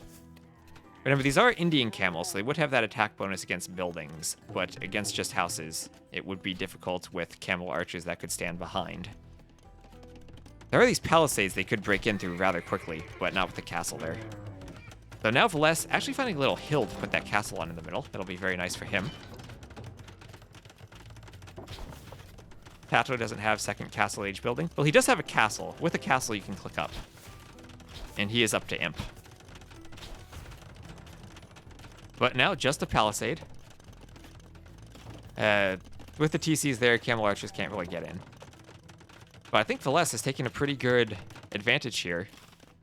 And he's now forced TaToH into the spot where TaToH's really going to need camel archer, or I mean, imp camel if he wants to push out against this. And it's going to take him a long time to get there. And while he does that, this is now 3 Berber castles producing trebs and producing camel archers. Halbram too. Halbram could be a possibility, but where are the barracks, right? He only has 1 barracks. He's going for guard towers to help defend. That's not going to come in before that tower goes down. The second time Villese has killed a tower with a cow archer unit this game. There it goes. And here comes the treb. And what is he going to be trebbing? Actually, the TC or the castle? Or just the gate and house? Probably the TC, I think. And then he kills the... Oh, he's going for the stable, actually. That's just with the archers. What's the treb trebbing? The TC. All right. Upgrade finished before the tower went down. Yeah, but enough HP was off the tower by that point. The upgrade didn't really matter. Oh, and nice. The treb actually is shifting its target to hit this house.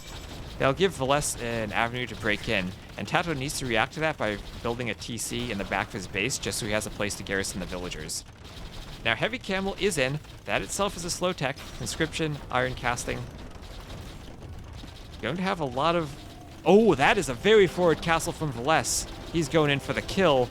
He's even walling it off so the camels can't come in. It's going to force TaToH to take a fight. See, Villese still has not scouted TaToH's second economy. Down go the houses. They're being deleted. The camels are going to be forced to fight the camel archers, but the pathfinding is awkward. The second defensive house is in. And I think Villese is taking a very good fight here. He does have Bracer. And these camel archers finally getting surrounded by camels. I don't know if camels have an attack against camel archers. Do they? They do have only a cavalry archer armor. But now the castle is up. The castle will be killing camels, and that fight was before heavy camel came in. And if you look at the KD, that's now 36-9. And that was a horrible fight for TaToH. And there is the GG, and Villese. Well, had TaToH not had that upper bracket advantage, it would be a tie series at 2-2. But TaToH upped 3-2 so far. Villese not only taking one game from TaToH, but finally taking 2 games. And very well played there from Villese. Again, I do think it was a mistake for TaToH to try to go for that Castle Age aggression, particularly after seeing the outposts that came up and showed that his opponent was walled. And it's just, you end up collecting so much stone, or so much gold, right? You have such a big economy that getting the castle up to defend isn't that big of an issue in these 2 TC maps. From what I've seen so far, you can still afford the quick castle and the Imperial Age, as Villese has done there. Not even a pathing issue. It's like he didn't patrol properly. Well, the thing that messed him up was he deleted his houses, and then Villese placed a house foundation, and then there was no longer room for the camels to run around that house cleanly. So they ended up kind of bumping each other a bit and trying to get around the castle foundation more awkwardly than he wanted them to. And that's just a difficult location for him to take a fight when the camel archers are behind the foundation and the castle goes up.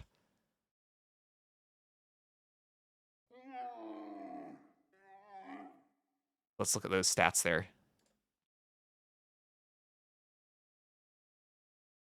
So TaToH with the better military, but once Villese got to that early imp, he didn't have the tech advantage, and those castles were so key to the positioning of the armies there.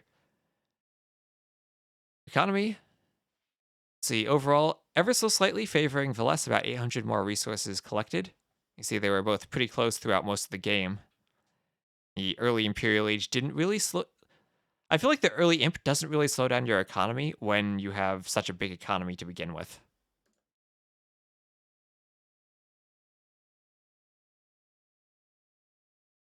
I wish there was an option to make the destruction animation shorter. Maybe that's a mod we could work on. Make it a bit less.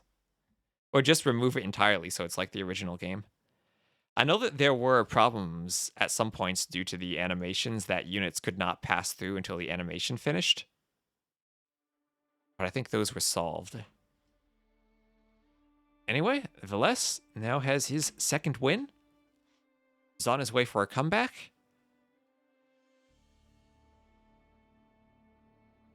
And it looks like they have the lobby up for the next game, so that should get started in just a moment. You think the animations break a lot of old CS maps too? Like with delete building triggers? Oh no. Oh, you are right. No, actually, Casus, you missed exactly half of it because TaToH started with a 1-0 lead. So if this goes the distance and it goes 8 games, then you will have seen exactly half of it if you stick around. But you are correct, Baby Shoes. There's the condition for destroy object only triggers after a unit finishes its death animation. So you can work around that by using a 0 HP trigger on an object so that it starts as soon as the HP drops below 1 and gets to 0. And then it will fire immediately as the death animation is going on. But if you use destroy object, it waits for the death animation to finish. Which actually is kind of useful because you can do it both ways. So some old scenarios might need to be modified, but you still have the option to do it like that.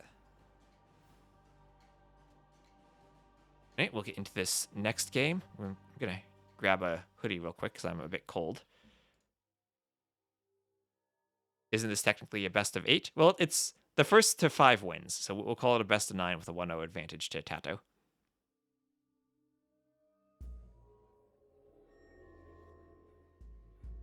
Did we have a wonder victory? We did have some wonders earlier, just not yet in this series. And we'll have the archery range start with a trade cart. No neutral market this game. And some water in the middle. He did indeed get rigged into winning the first game by virtue of being undefeated throughout the winner's bracket up to this point.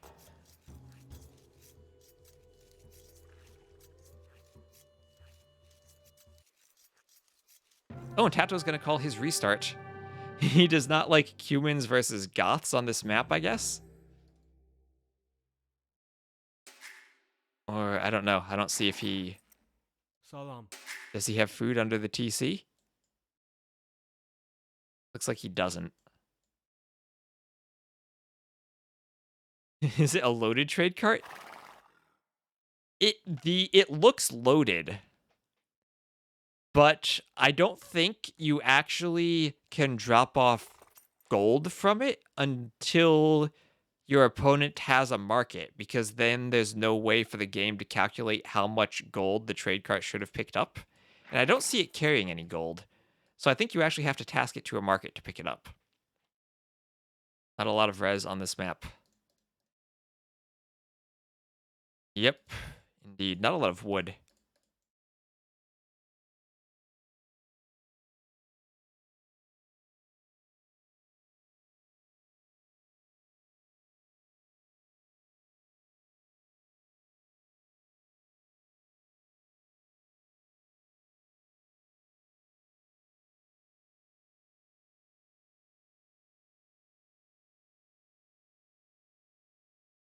Did we have a villager scout yet?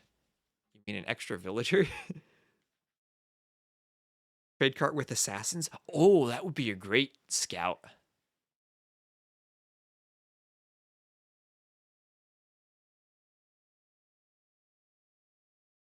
Think about this. You have a trade cart scout, but at any point your opponent has a unit inside of it that they can ungarrison. Anyway, it looks like they've already rehosted the next game, and we'll get the Goths again. It'll be Goths against the Vietnamese.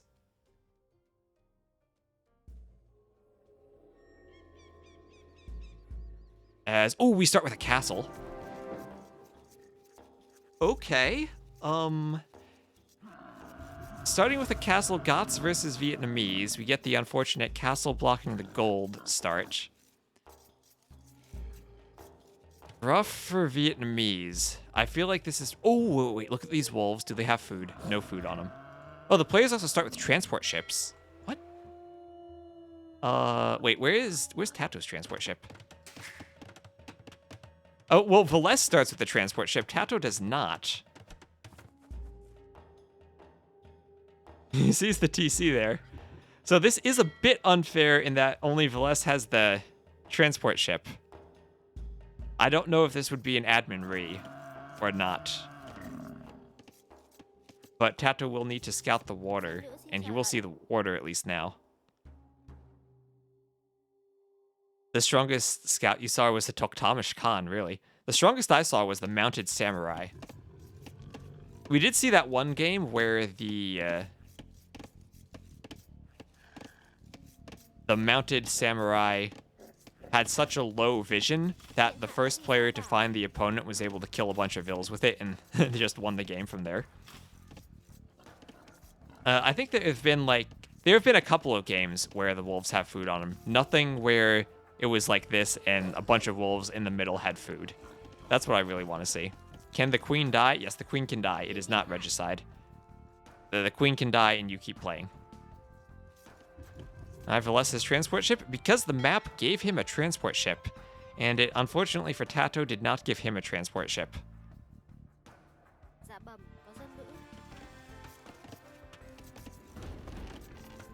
Mill going up in the back on that one fruit bush and the box turtles. That's about as good of a mill as Villese could have made, I guess.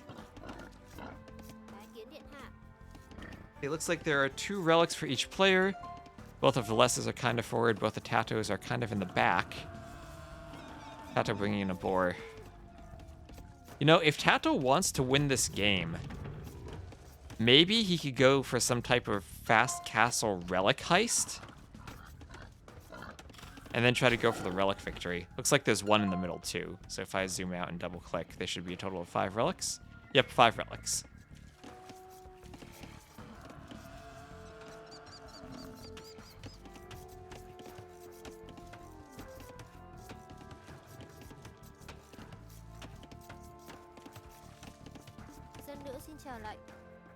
And, well, I guess Villese does have... Oh, TaToH wants to lame that that boar. Sorry, I had to sneeze there. TaToH wants to lame that boar with his queen. Oh, no, he's sending a forward villager, but here come the wolves. Oh, no, TaToH, that are... Did you intend for this? Is he going for the wolf rush? He can use the queen to block the wolves and keep the villa alive.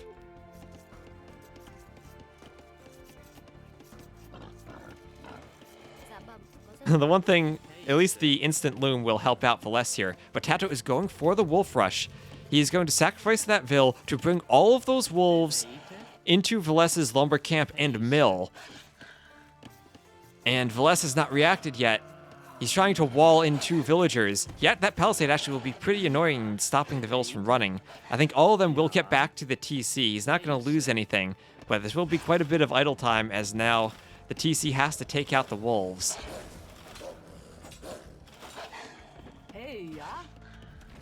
And nice wolf rush from TaToH, but doesn't manage to kill a villager. It's a 1-for-0 trade in trading for trying to get a bit of idle time there. Meanwhile, though, Villese is coming over on the other side with his own militia, luring in a bunch of wolves, has to avoid the castle, and needs to keep that militia alive as he... Ooh, that militia has a long distance to travel. This is DE, though. The wolves will block each other and stop them from attacking the militia, as he just needs to get around the back of the back and get into the wood line. Now the queen's in position. She's going to block. TaToH hasn't seen this yet. Best of 7, best of 9. But here come the wolves. They're not going to attack the queen as long as one wolf focuses on that militia. He's going to come in. And he'll get right onto that wood line. And now it's TaToH's turn to have to run. The militia goes down. That might have been a delete even. Oh, but the queen's here. The queen's going to try to block the vills. They were a bit too close to the TC, though. The queen goes down, and now the TC will help clean up the wolves. So both players going for the wolf rushes. Probably advantage for Villese, simply because TaToH lost a vill in doing his. Rip Her Majesty. He's actually milled the forward box turtles. We'll be fishing from them. See, TaToH, his queen is still alive. Villese's transport ship is still alive.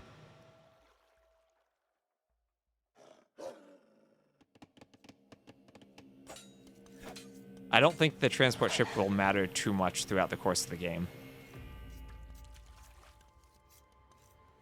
Villese will continue taking the deer and the shorefish at the top. Actually has a deep fish. Could potentially play Black Forest style and dock for some fish. See, Villese going up to feudal first, but TaToH has docked and is making some fishing ships. There will be a deep sea fish there for him to take, and he has scouted it already.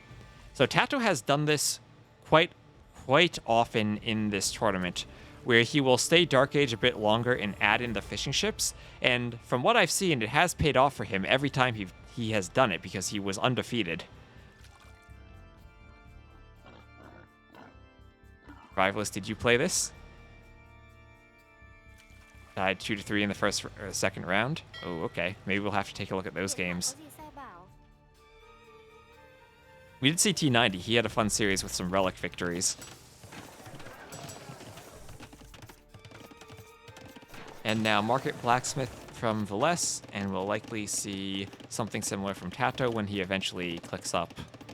Lots of gold on that individual gold mine there.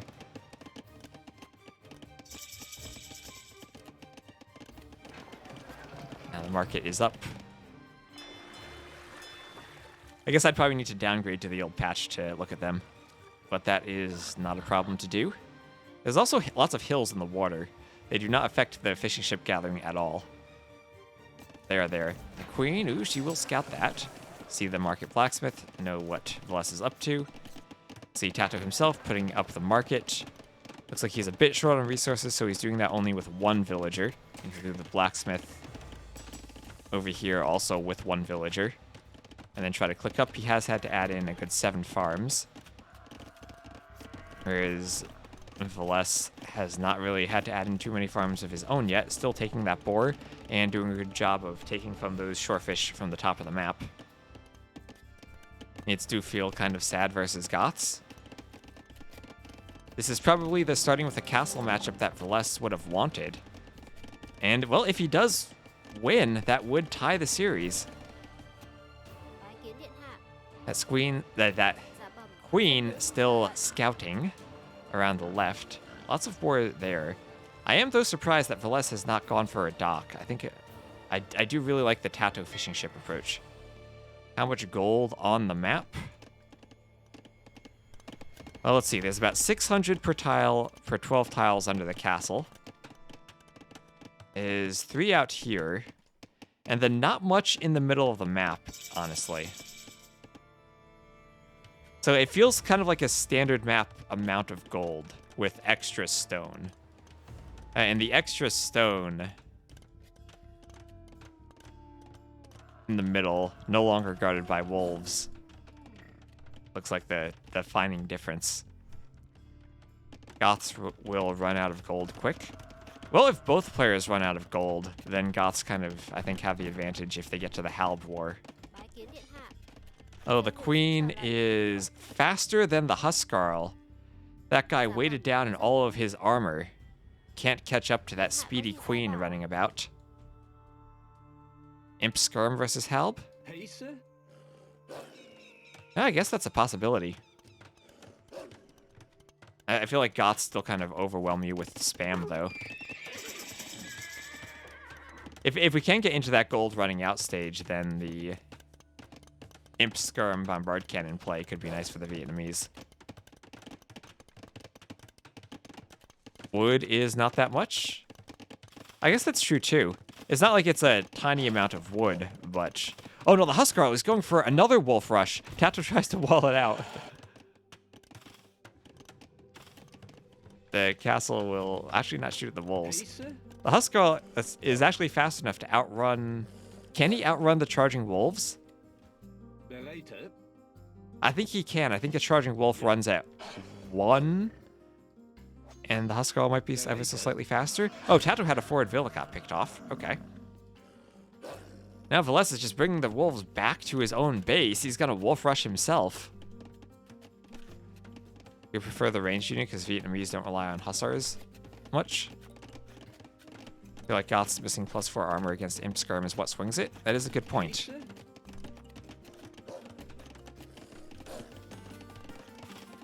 He's gonna wolf rush himself now. He couldn't get into TaToH's base, so he's just gonna have to come back to his own base and kill him with his own castle.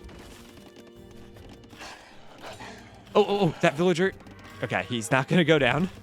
These vills have good amounts of HP. That one vill not gonna go down. Bit risky there for Villese. That vill got down to 5 HP. He almost just wolf rushed himself. They have food? No, they don't have food on in this game. We did not get lucky enough for that. Here come the knights. The knights will be scouted by the transport ship.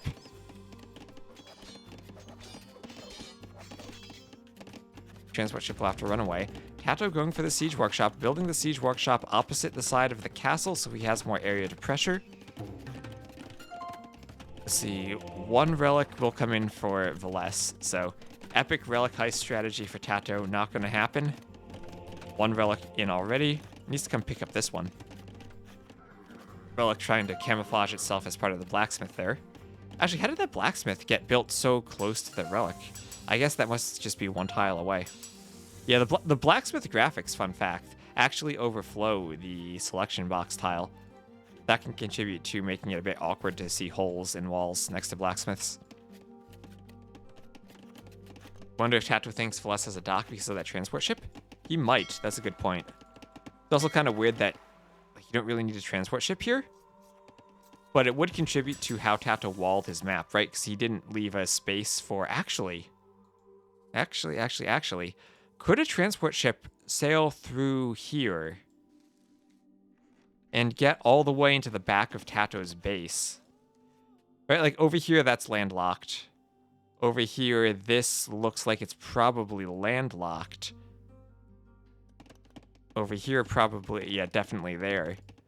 But is that land there? There might actually be an option for the transport ship to get through. Anyway, the Huskarls are coming out. A couple of conversions for TaToH, but his monks are going down. Mangonel going for the monks. TaToH trying to go knight siege push against the castle. Well, pikeman defense. The key to this push is that it's not pushing into the castle, and that the castle is not defending all of these farms. The Goths, if the Goths lose their farms, then they can't pump their army. And that's going to be how TaToH needs to play the game. Somehow get rid of the farms, and then hope he can pump enough. Yeah, castle's in the back, so there's a huge area for TaToH to raid. And, I mean, even losing the market can be a pretty bad loss when you're defending, because you need to rebuild a new one, and you can't suddenly move your resources to defend. And that's going to be a TC going down, and probably knights and Huskarls to kill the market. And actually, if Villese's Siege Workshop is so far forward, that could actually get removed. Does need to do a lot of damage. This one TC play for TaToH has taken a long time for him. He's 70 to 46 villagers, but we have seen even bigger swings. Now the market's going to go down. Mangonels will, not quite trade off.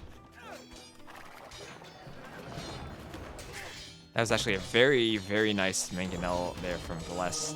And now he can maybe get conversions on the knights as they run in to snipe the Mangonels, and nope, not getting lucky enough. Now the market is down, the transport ship is Mangonelled, and TaToH is now going to be facing pikemen. This is Gothic pikemen spam. Normally not the great unit you want against siege, but if there aren't enough units acting as a meat shield in front, then they will be able to get into the siege. And I think Villese has now pushed this back. The pikemen are numerous enough that despite the damage, he keeps the TC up and can push out. And I think that puts Villese into a very good position here. TaToH trying to repair that Mangonel, but that's not going to happen. That Vil will go down, and Villese maintains at about a 24 Vil lead. And there's the GG from TaToH. And Villese evens up the series. He's won 3 of the 5 games that we've played so far. TaToH, who had been undefeated in this tournament so far, now going to be pushed to the limit from Villese. We're down to a best of 3, and with this randomness, anything can happen. With the free castle, I wonder if adding some Rattans would be good. Rattan Knight should be super strong. Now, I agree. I feel like you do need something to deal with the pikemen. Right? Because, I mean, the siege itself is nice, but you're not going to fight off pikemen plus Huskarl with siege alone. It's only a forward siege workshop too for TaToH, right? Like, the rest of the army he sent forward had to be produced back at this base and then sent forward. So as long as Villese wasn't full booming and did commit to some units to defend, which when you start with the castle is kind of an automatic thing because you can train your unique unit, I think he was pretty fine here. This is almost a co-cast.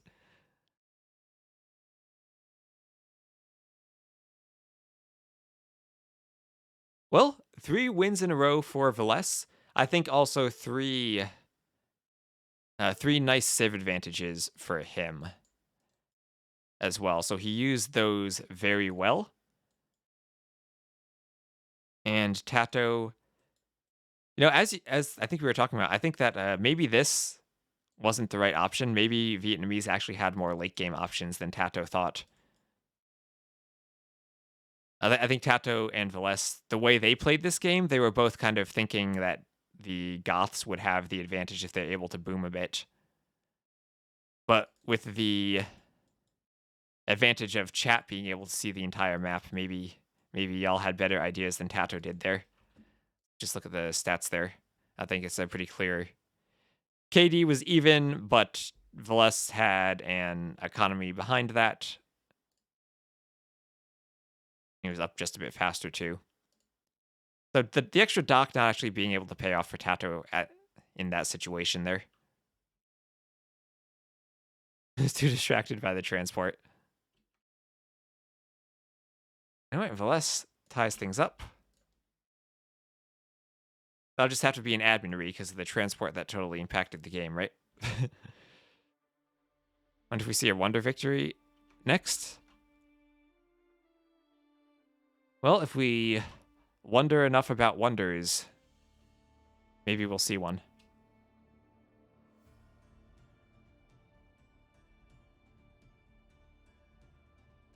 All right, we'll get into game number 7 here. And it will be Vikings versus Malians. Which will very much depend on the map for how that matchup plays out. Wonder as the starting scout. There are some times you can start with wonder-like buildings, but I don't think that actually matters. Okay. So we do have a water-like map. There are some deep fish in the shallows. So it could be worth it to dock.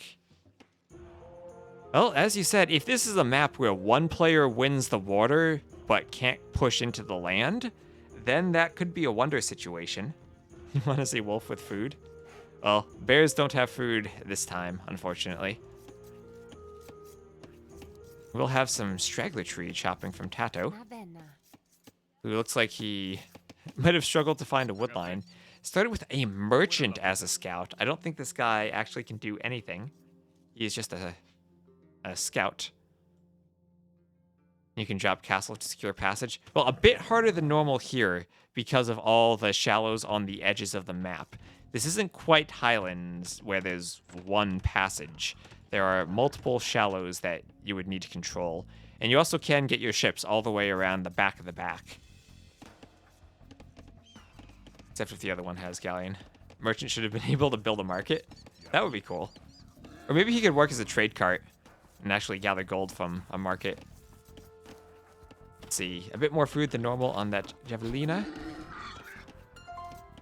Let's see. Both players have relics in the backs of their bases, so no chance of a relic victory. Merchant doubled gold from trade. Maybe he could be like one of those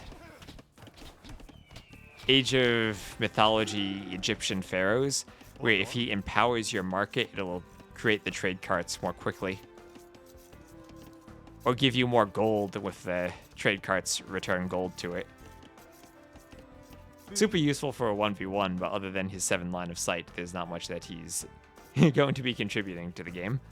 Maybe he can block a Vill.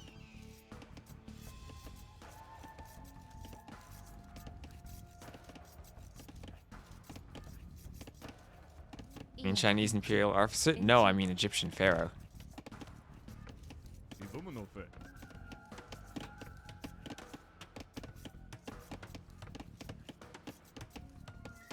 Anyway, Villese already starting with the wall, and he does actually have some deep fish in the back. TaToH going for the forward dock, whereas Villese is going for the side dock. Nice positioning on that fish there. We'll actually have 2 deep sea fish to work with, both of them with pretty good amounts of food. And he could even continue moving the dock along the sides, should he be able to scout that.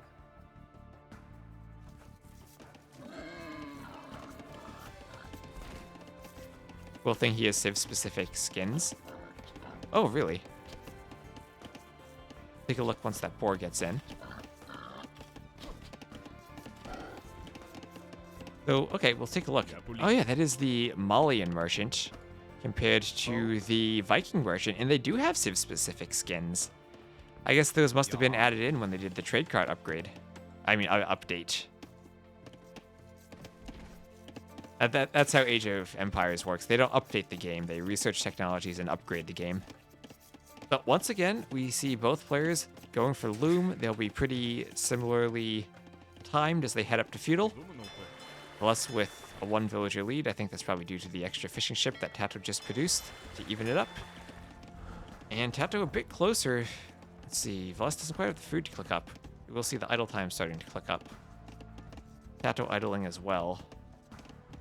Villese looks like he might have queued another Vill before clicking up. Yes, he did. So he will be up, but we'll have a 2-villager advantage for TaToH. TaToH idled to click up by about a villager, and Villese now has an extra fishing ship out. TaToH going for the barracks. He's going to be looking to get aggressive. No forward dock means Villese won't really have any ships to counter the aggression. He's sending 3 villagers out to gold, which could be in a pretty dangerous position considering how forward TaToH is going with that barracks.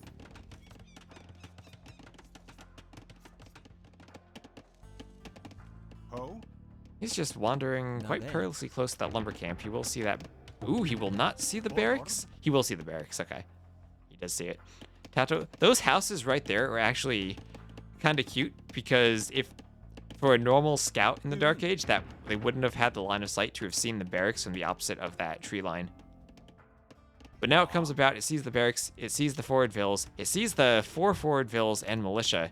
TaToH going very forward with the Malians. Whereas Villese still has not gotten up. At least this will be scouted, and scouted very well with that merchant. He's doing a good job of being a scout instead of a merchant. And how is Villese going to react to this? He's going to try to get a wall up very quickly. Maybe wall there. And tower coming in from TaToH. But look at Villese's scouting. He sees that he has other options for gold that he can retreat to. This wall is coming up. Or it's not. I think he does actually need that wall to stop the stuff from just running in. Nice walling there. Get a house there. So the way he walled, it forced TaToH to run under the TC for a longer time, but it never actually stopped him. Villese will make a counter tower, but it needs to wall to get it up. And this is very nicely done by TaToH. And the men-at-arms are in, the tower won't go up, and Villese is forced off of his gold. So pretty big mistake from Villese. We saw he did have that house foundation near that mining camp, but then decided not to commit to it, and that let the men-at-arms get in. Despite all of that attempted quick walls, he has to delete his tower. That's a big loss of stone. Doesn't even have enough stone for another tower. This is fully walled, but what's he gonna make from that range? He can make a skirmisher. Can't even afford an archer, because then he won't be able to afford fletching. The merchant was distracting the TC arrows with his high-value dodging. Oh, or... Okay, yes, he can do fletching. I mathed wrong. He can do 1 archer. Well, actually, no, correct. He now has 49 gold, so he can't do fletching. I thought it was 45 for a second, like an archer. But no, an archer was 45 gold, so now Villese cannot afford fletching. He can maybe sneak in 1 gold, but he will need to do that, because now he can only make... He can make a second archer. Oh, okay, he has actually come back to the back gold, so that's fine. It's just a lot of wasted stone on that tower. Though Villese still does have a 4-villager lead. But that could change as TaToH is sending the fires forward to get to the fishing ships. Now, Villese should have scouted that as he sent his 1 fishing ship forward, but this is the problem of being the Vikings and getting stuck in the feudal age. You only have galleys, and until you get fletching, your galleys are not going to be useful against the fire galleys. So TaToH, I think, in a pretty good position right here, being very aggressive, and now pushing Villese off of his fish. So that 5-villager lead really gets kind of knocked down when you realize Villese is going to have 3 or 4 fishing ships idle. And soon to be dead. More towers coming up from TaToH, trying to surround Villese. Villese actually does get the counter tower up this time, and looks to be in a position to win the tower fight. Does the right thing of having 4 vills garrisoned without fletching.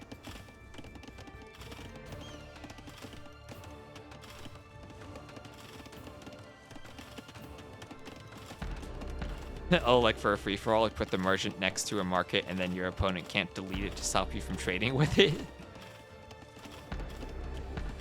The awkward thing about being behind the wood line is that Villese can't go to rush down the tower with villagers, but he should win the tower fight. The problem is TaToH can keep repairing that tower for quite a bit. Ew. And he did do 1 round of repairs and now will run away. Villese now just going to move all of his villagers up to the north where TaToH is going to continue towering. 1 tower is walled in. He's going to mine the forward stone.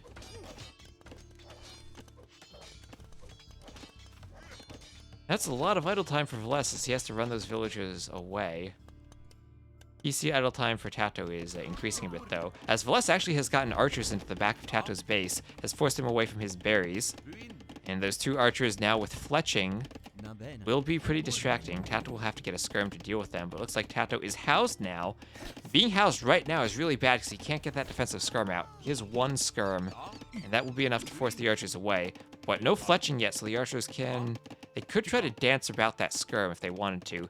Town Watch now coming in for TaToH.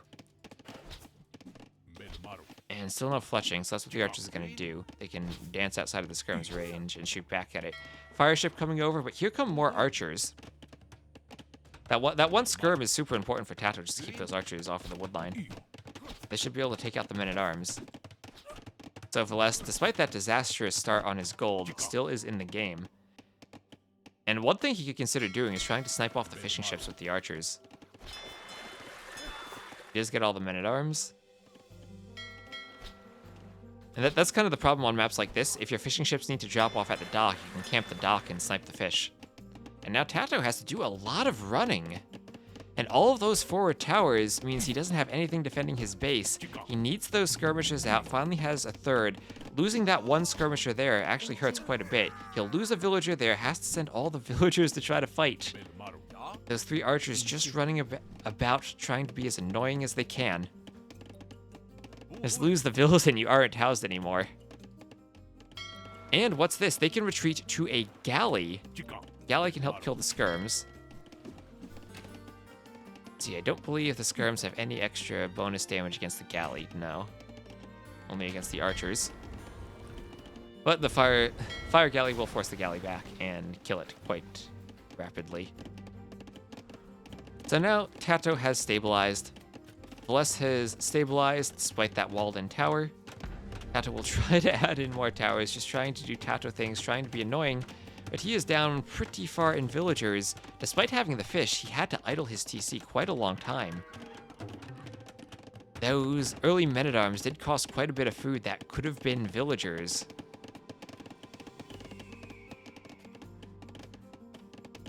And after stabilizing, as the game gets closer to the Castle Age, where Villese starts to get the option for longboats, things start to get better for him. No demo for TaToH yet to stop the crossing of the archers, just the fire there.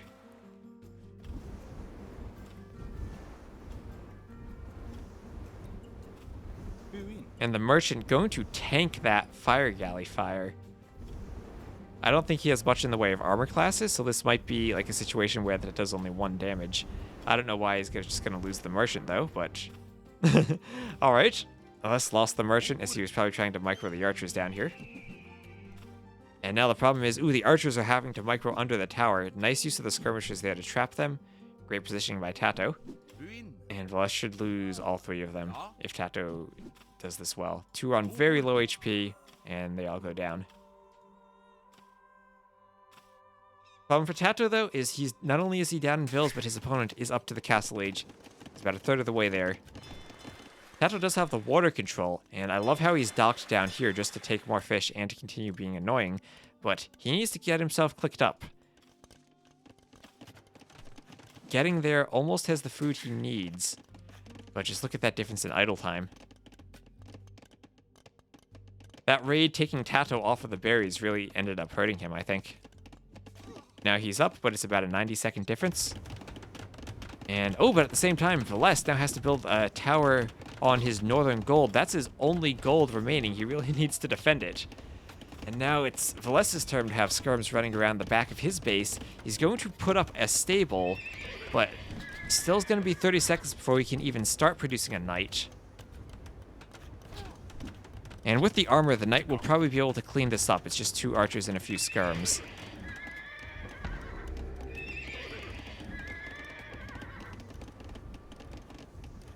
But these units still just going to be annoying, walking around the back of the back. Less stone than normal in those stone mines.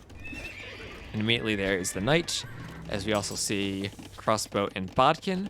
But this little attack here is a stable, a knight, and an armor upgrade that Villese might not have wanted to do otherwise. And the fact is that needing to clean this up is going to negate some of the advantage he had of being in the Castle Age first. But here come the longboats being queued somewhere. I can't click it. Probably in... Does he have another dock somewhere? Knight will be there to clean that up. Yep, and we do see 2 more docks on the side from Villese. Going to be securing that northern part of the map. And Villese getting awfully close to the ability to make a castle. And that knight cleans that. And the question is, where's he going to make that castle? Crossbows coming forward as TaToH still not up. He'll probably be doing the same thing, immediately making 2 knights. Try to clean the crossbows. And he has to do the armor upgrade now. And he's done a great job walling and securing his wood line with that tower. And he's really doing the same thing over here, walling and securing, using the tower to get the gold. But he is struggling on wood. That he probably would have preferred those to be TCs. I have 3 vills on stone. I guess they're still forward mining, so he will be able to afford another TC. But here's the thing, crossbows are going to group up with the longboats. And use the longboats in conjunction to help take fights.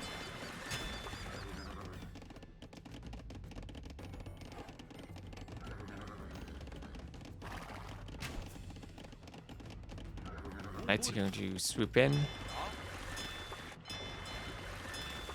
Yeah, force the crossbows back.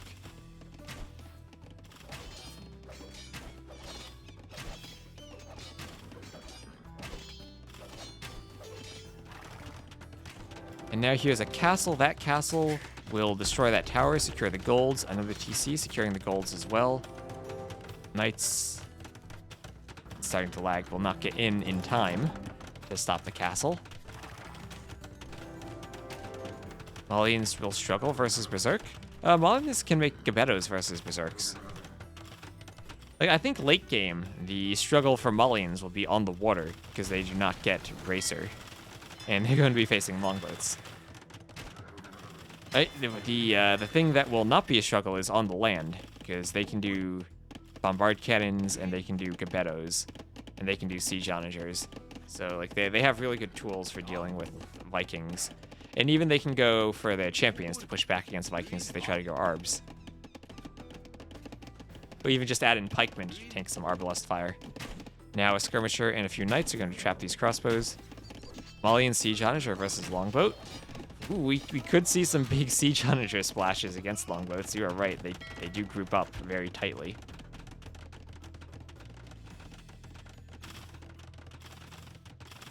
And hand cannons, right? I feel like late game on the land, the Malians have the advantage. But the problem is, how do they secure the water? Map is just a bunch of rivers. It is a very interesting map. Also very fair, how, like, you can sail around both islands. You don't have one player that's landlocked. One galley in the back from TaToH.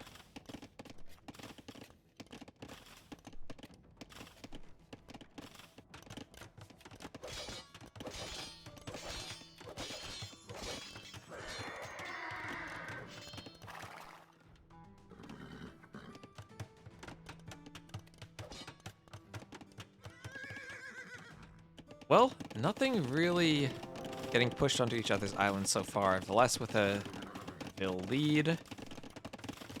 Also with a TC lead, getting his TC up faster, and with being the Vikings, has handcart, whereas TaToH still doesn't have wheelbarrow or even the second wood upgrade. So, Villese, I think he's in a pretty good position. I just have to wonder what's going to happen when we get Imp. Will the water control be enough for him? I mean, considering he can go all the way around the back, having the ability to go for those longboat cannon galleon combinations and sniping off the buildings on the shore could be useful for him. I wonder if TaToH himself could try to go for a wonder victory and then defend and force this to become a land game instead of a water game. It would be difficult for him to secure resources if the Vikings get all of the water and can cannon galleon from the shore. But maybe it's an option. University going up for TaToH. Let me actually check real quick. Which of these civs have treadmill crane? Malians do have treadmill crane. Vikings do have treadmill crane, so they both can compete in the wonder race. Guard tower incoming. TaToH does like his guard towers, and they are very useful against ships if you get heated shot. Let me actually just double check. Do Malians get heated shot? They do. Guard tower, but they won't have all of the range of a normal tower in the Imperial Age because they lack bracer. But this is now 4 docks. TaToH going for war galleys, and he wants to turn this into a water game. Has the upgrade, has ballistics.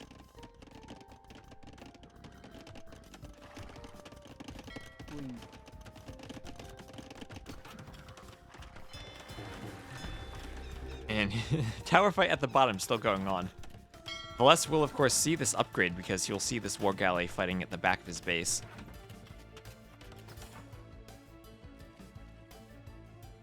Pikeman actually chasing a knight into the corner.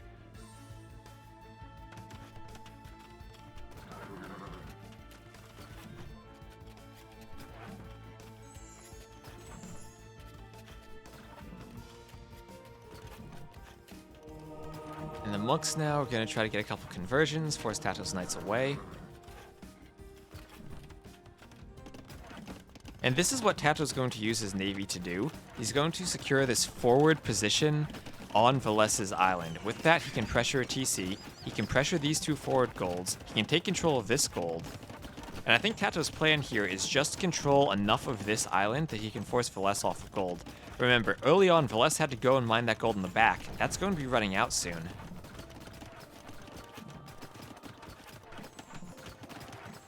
This TC, nothing really to defend it. Where are the longboats? Villese just now doing the war galley upgrade as he's up to Imp. Doesn't really want to fight before Imp. He has longboats in the back of TaToH's base. But TaToH still has gold to mine. Imp for Villese, so no chance for Tati. It will be hard as Villese is up to Imp. He does have an 18-vil lead. TaToH does have some pretty good map control, though. These castles are going to be so important for Villese just to secure those golds. Wheelbarrow finally coming in for TaToH. Even the bear is getting involved on the crossings there.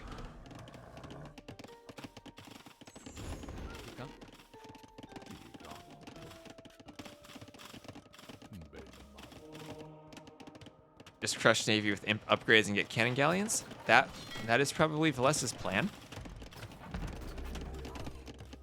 TaToH has plans of his own.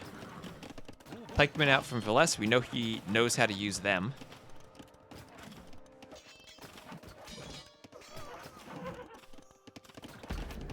TaToH's just going to continue his Drush. There is guard tower. And I gotta check real quick. Yeah, the guard tower can just range this part of the gold. Can't hit here and can't hit over there. But now Villese's imp and TaToH is nowhere close to clicking up. And now TaToH has... Looks like he took a pretty good fight in the back. Actually does have the slight KD lead.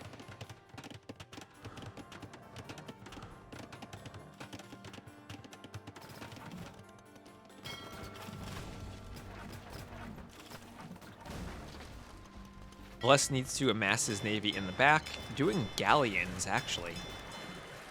I'm surprised he's not just going for longboats. In all honesty. Part of me's thinking, you know that the Malians don't have bracer, so upgrading to galleon won't be the greatest for them. So they kind of want to concentrate on fires, and your longboats are the better counter to fires.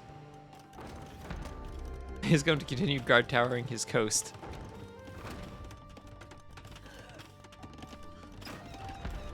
He has lots of guard towers. Now, if guard towers can do one thing, it is to slow down the treb push. Right? If all this stone was spent on a single castle, Villese would just get 2 to 3 trebs and treb it down. But with all these guard towers, you have to pack and unpack the trebs and move them across and try to clear all of them, and it gets really annoying very fast. TaToH just now doing heated shot. Still has his merchant alive. Goodbye, merchant. Wait, what? The merchant's not dying. Now it dies. shift queuing can help with this these days. That is true, but it still is not that fast, right? Like the trebs, they have to go through all of their animations. What is this trebbing? Oh, that tower. Right, and it's treb time that you spend cleaning up towers that you're not spending pushing in cleaning the docks. Or pushing in, taking your map control over here to push into TaToH's base.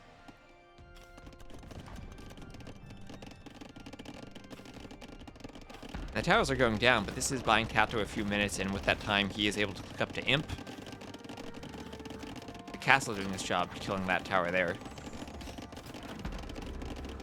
Actually, the palisade walls surrounding this tower could help to absorb treb shots. Looks like the treb isn't actually shooting at it.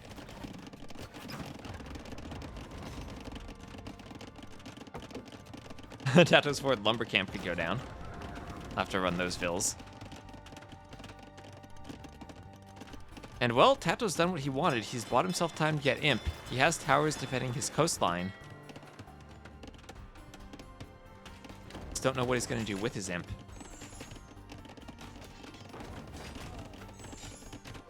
See the fire queued up now.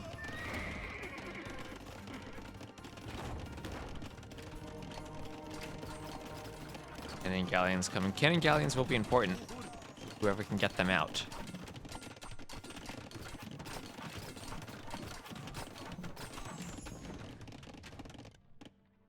Let's see this. There come the first of the cannon galleons, starting to take out the towers. But again, that's slowing down the Navy. They need to take out that heated shot tower before it can pass. And while that happens, TaToH is getting up to Imp. He wants to get to those galleons. He wants to get to those fast fires. And this is just buying him time to get there. Now the ships are coming down the channel. Finally closing in on TaToH. Villese going to build a forward castle. Oh, could this be one-shotted? No, had just enough HP on it. TaToH tried. He's gonna get the vills.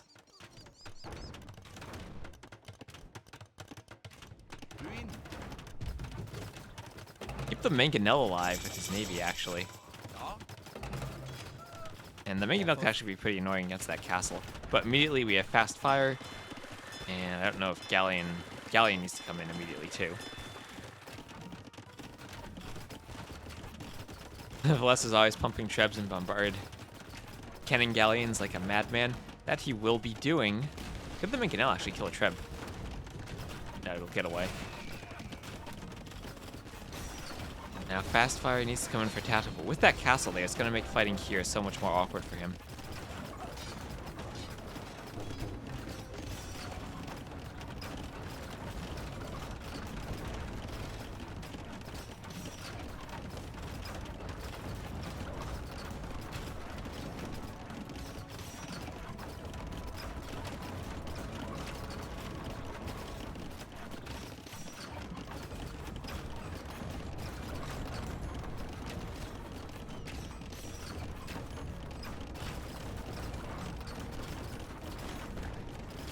Well, here come the fast fires. Can the fast fires kill the galleons?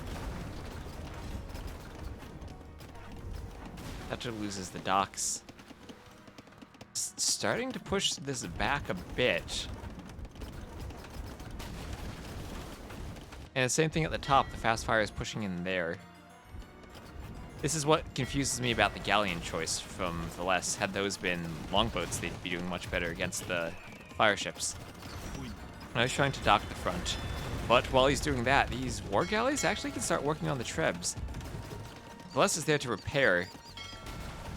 But now his navy is kind of sandwiched. More fires coming in from the back. Has to run.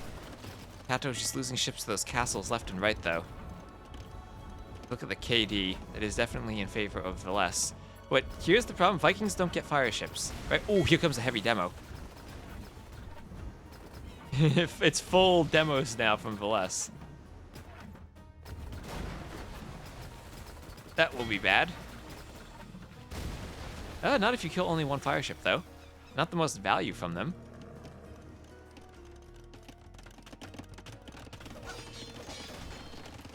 And if you look at the army numbers, there's a few berserks out, but TaToH get a good mangonel shot there?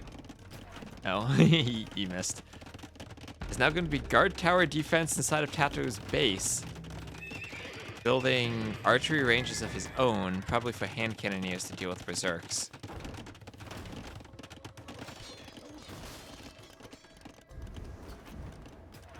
Get some good demo shots here. Not really.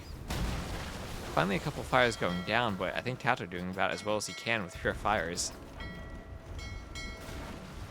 He should research keep. He should keep doing his tower upgrades. One more demo. It's a couple fires.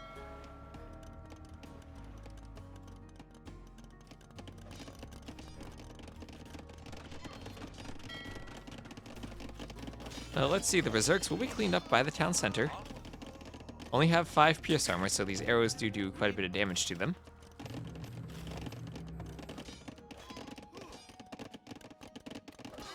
The raid looks like... Ooh, this one berserk down here should be able to get a few fills.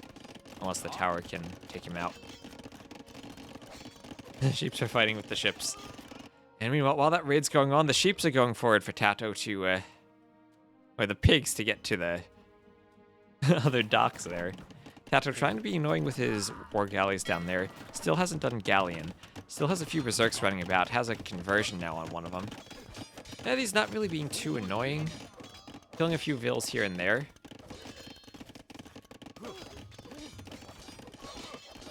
But overall, TaToH now just have the hand cannons out to defend against this.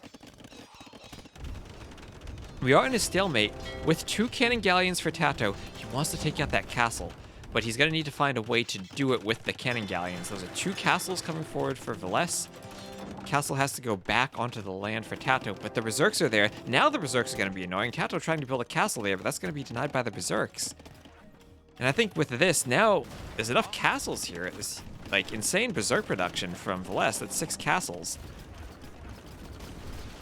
TaToH doing what he can to reclaim the water. Has to delete that castle and move it back, but even this, will it go up? A few hand cannons there to defend it. I don't think that'll be enough. TaToH needs to send all the villagers to build that.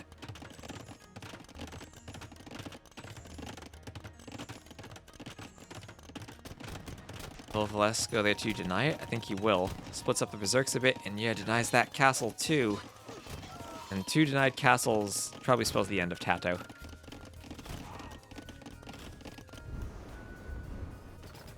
Does still have the advantage on the water.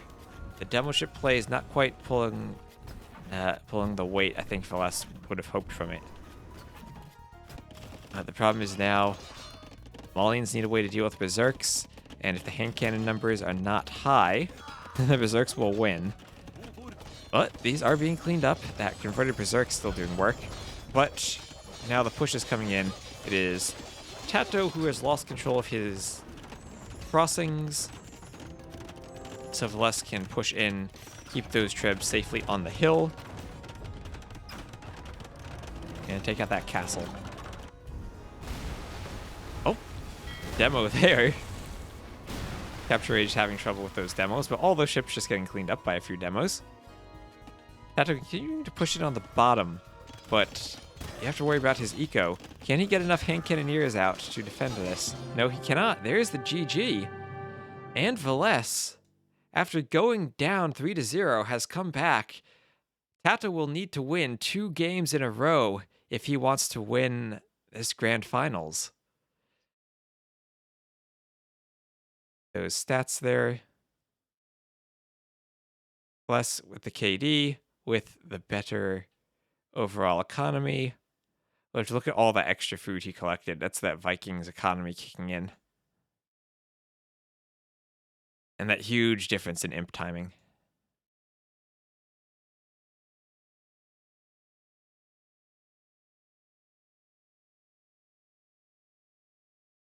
Villese takes a 4-3 lead.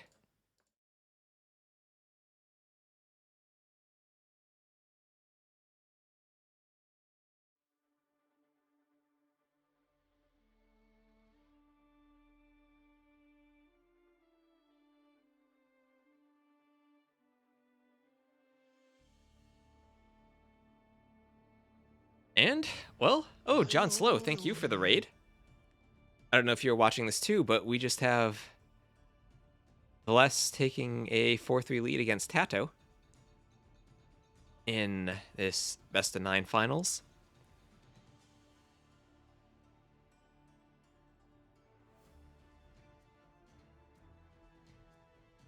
Looks like they have the next lobby up.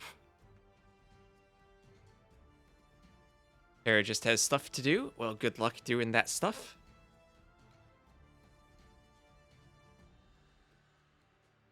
And, well, I guess while we're waiting, we can take one more look at this bracket here. You see that before this series, TaToH had not lost a single game in this tournament. Puyo against Derp, Dragonstar, Miguel, and ACCM. And Villese finally the the one player to prove that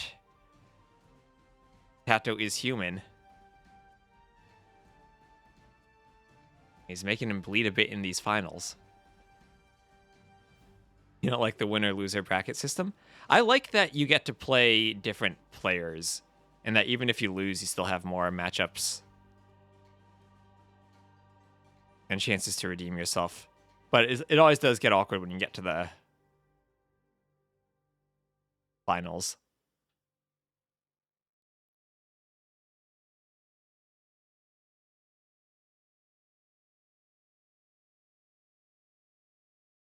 Like they're still in their lobby. And both players have used their restarts so far, so I don't think they have any more restarts.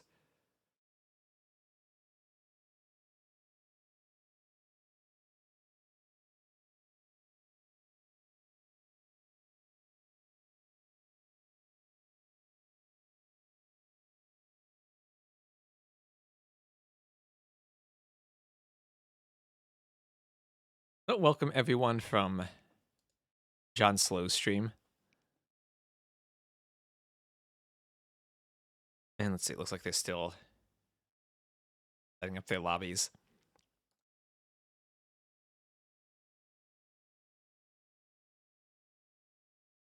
Did I see Villese lost in the second or third round? He lost against Miguel. I guess we'll take a look at that again. Villese lost against Miguel early on, 3-1, and then managed to fight through Barles, Dragonstar, Jordan, Miguel again, and then ACCM in the lower bracket. So he got his revenge against Miguel.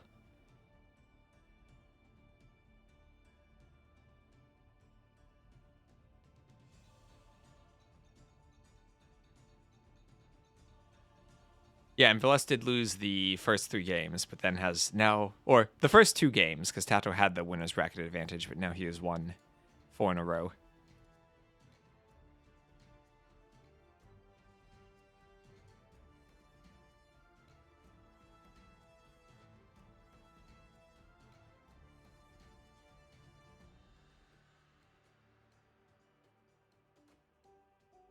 And remember, this is random civs every game, so we could get stuff that's very lopsided in favor of one player, or we could get something that's more interesting. I understand now. Yep, Cheeseman, it was the double elimination format. Can be a bit hard to understand if you're just looking at it for the first time. Anyway, it looks like they have started their game.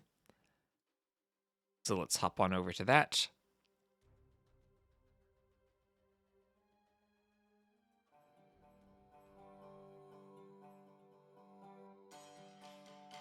Capture age gives me that error message like it likes to do. Anyway, oh, wow. Well, if you like Socotra, this is Socotra, but you can access the water on the outside, I guess. And there's stuff in the middle. Lots of stone in the middle. Anyway, it'll be Tatars against Indians. An interesting civ matchup. The relic cart. There's absolutely no line of sight. You are correct. We see players started with 2 yurts, or with a yurt and a hut that each support 5 pop space. So Villese put down his houses, then realized he didn't need to build them right away. TaToH looks like he built 1 house. So actually, if you realize that fast enough, skipping the yurt, or skipping the houses at the start, lets you get your dock up faster to fish. So I actually wouldn't be surprised if Villese were to delete those foundations just to get a dock up.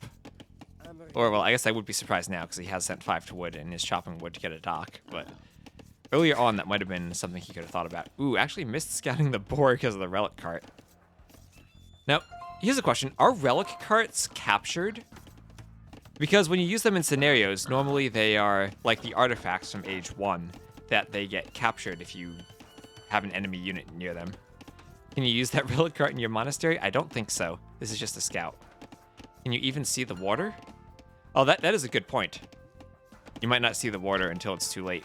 So Villese has seen the water, and TaToH has as well.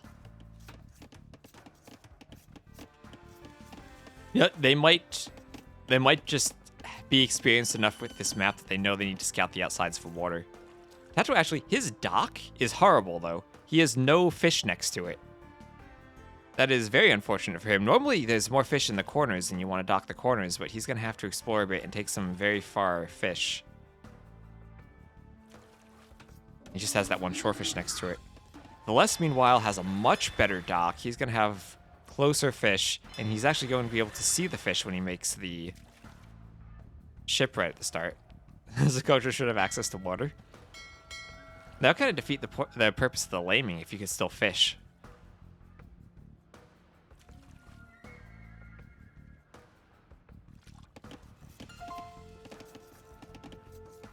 Anyway, it looks like 2 relics for Villese and 1 for TaToH. Oh, 2 for TaToH. The other one's just kind of awkwardly near the water. So it looks like one of those 2 relics for each player. I don't see... Do we have a 5th anywhere? Nope, 4 relics. So probably not going to be any relic victories. And thank you, HB94, for gifting those 5 subs. Thank you very much.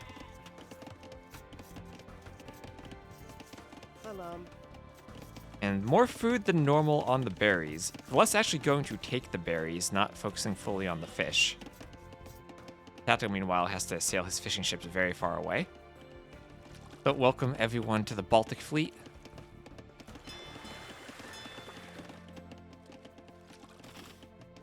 Oh, ooh, the TC is going to shoot at the relic cart. Oh yeah, he captured it. So you can capture them, right. Yeah, the relic carts get captured when you bring other units next to them.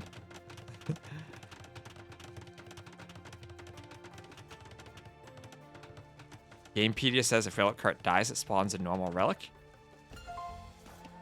Ah, that's interesting. Imagine if you could, like, ungarrison the relic, but keep the cart, and then use the cart to steal other relics.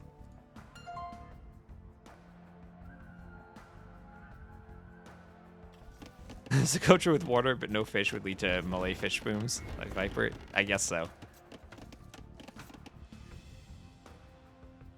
Or maybe some late game saves would go for the fish then. Oh, there's actually a lot of boar out here if the relic carts manage to scout that. No food on the snow leopards though. Villese has not scouted that. So where are the relic carts now? I see TaToH. I know he's played Age... That's a fishing ship. There's one relic cart there and there. I know TaToH has played a bit of Age 1, so he's probably used to scouting with the Age 1 artifacts. But yeah, I think he just learned that the relic cart gets captured after he had shot at it with the TC.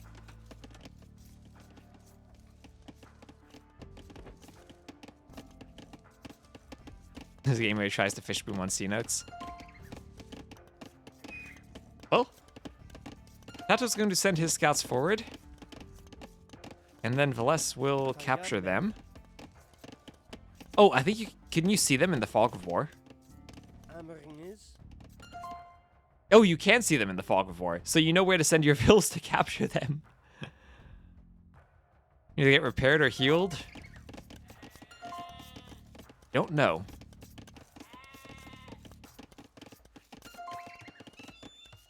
Well, Villese is the first one up to the feudal age. His fish were a bit better, and TaToH has actually come around to scout the dock with his fishing ship. Villese is up and actually has not scouted any of TaToH's fish. What will he be doing at the dock? Nothing. Looks like he might be trying to fast castle. Fast castle archery range. So TaToH's looks like it's going to be fast castle CA. Whereas TaToH will probably fast castle camels and then try to use the extra pierce armor on the camels. Oh, he's going to try to capture the relic cart. He sees it in the fog of war and he's sending the villager And she needs to be very close to it to capture it. This thing has such a low line of sight, I guess you need to be very close to capture it. Probably more than a sheep even. And there we are, the barracks will be going up, but that villager trying to capture the cart to delay his barracks production, and that'll maybe delay his uptime if he wanted to go for a stable. But it looks like he's actually staying in maybe feudal for a bit. He's doing the wood upgrade, so he knows he's going to be delayed.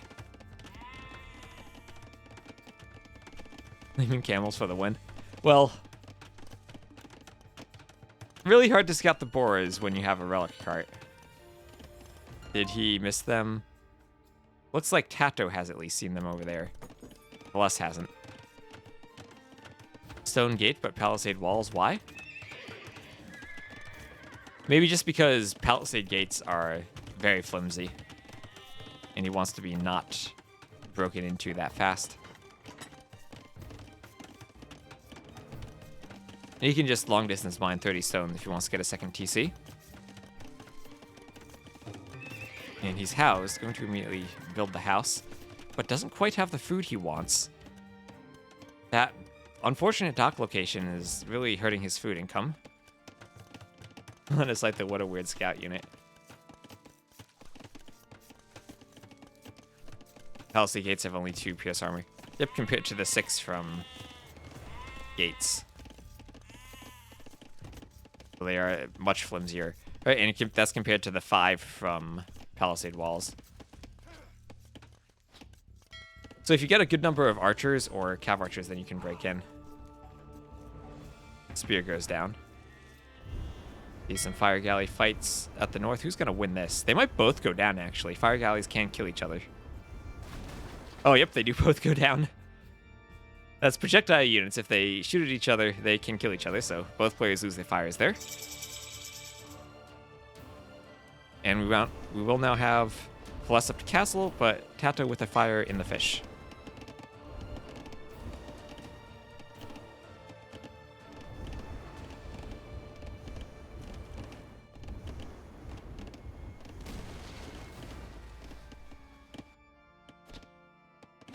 And Archer there going to be annoying, but actually with Bodkin, if the Archer stops targeting the wall and targets the Vill, will do quite a bit of damage. The Vill actually needs to run. Can he run by himself far enough without TaToH paying attention? He can. Down to 12 HP though.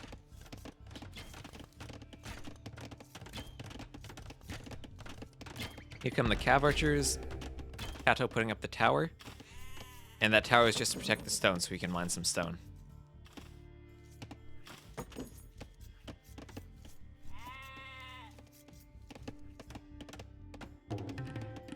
Nevertheless, being up first with the cav archers.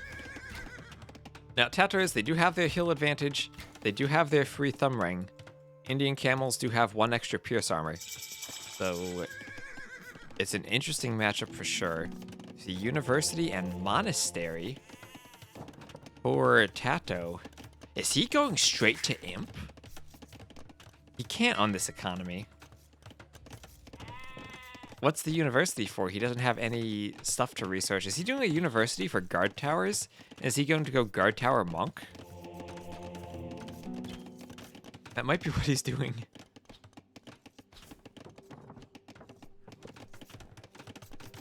And I could understand a fast imp, but there's no way he's doing it on that food. Villese has added in a second and now a third TC, going to use those Tatar sheeps. He has lost his fish, though, or at least a good number of them are idled. TaToH and his towers. Building a stone wall. What is the university for? I don't understand the university. Is that a misclick when he meant to make a siege workshop? I don't get it. Knowledge?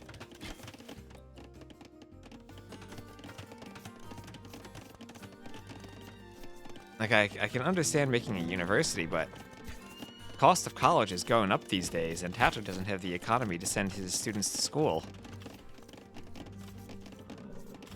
Cav Archer is going to try to sit underneath that tower, try to break in through one of those palisades. Shot or ballistics. There's the siege workshop in the walls. The ballistics for what? For one tower? What is he doing? I don't understand this. He has the score lead, and despite the early TCs from Villese, he does still have the Vill lead because he's kept his fish alive. Now, deleted siege workshop. I guess that was just a siege workshop wall, not an actual siege workshop. Only stable units. Yeah, exactly. So you would need to go for camels if you wanted the extra pierce armor. Which is, I thought this would just be camels versus cav archers.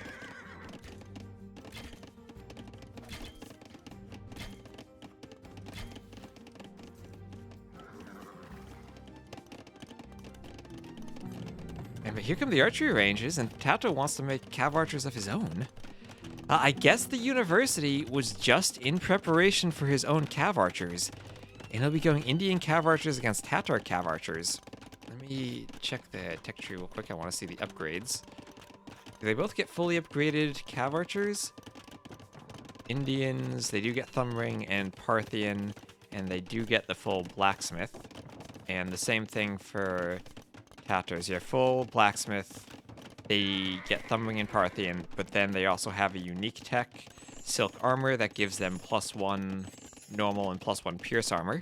And they also have the better hill advantage. So in the end, I think that TaToHs would have the better cav archers. And then they also get the thumb ring for free. Now, and E-skirm? Is he just gonna go pure skirms? Is he going ranges purely for skirms? Skirm then camel? Maybe the skirm camel combination is what he wants with some towers. He is now starting to fall slightly behind in Villese. He is down by 1 TC. Not too big of a difference yet, but it will start to catch up to him. He only has this 1 gold in the back of his base. That's basically a normal gold mine. See what that Ville's going to do. I'd imagine an outpost out here could be very useful for him. Skirm CA mixture. There's the CA, and there are the skirms. But there's the siege workshop. Siege workshop with mangonels or scorpions even on a hill. Difficult to go CA against that. That's because those mangonels will have that extra hill bonus, right? An extra bonus on an attack as high as a mangonel is a lot of extra bonus. And bloodlines just now coming in for TaToH. No bloodlines yet for Villese. But War Galley for Villese coming in. He has found another spot for his ships to do their fishing. And he has actually found the boars in the corner. He will be taking them. TaToH up by 600 score, but I think that's inflated just from his early success in killing the fish. Ram coming in right now, and this is where TaToH has no way to kill the ram because he doesn't have a siege workshop for a mangonel of his own. And that skirms, guard towers, and cav archers will not be useful against a ram.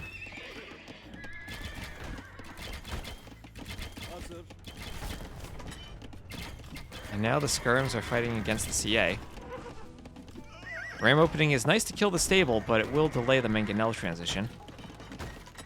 What's the best counter for the TaToH CR? Well, CA, well, as Indians, I feel like you can go camels.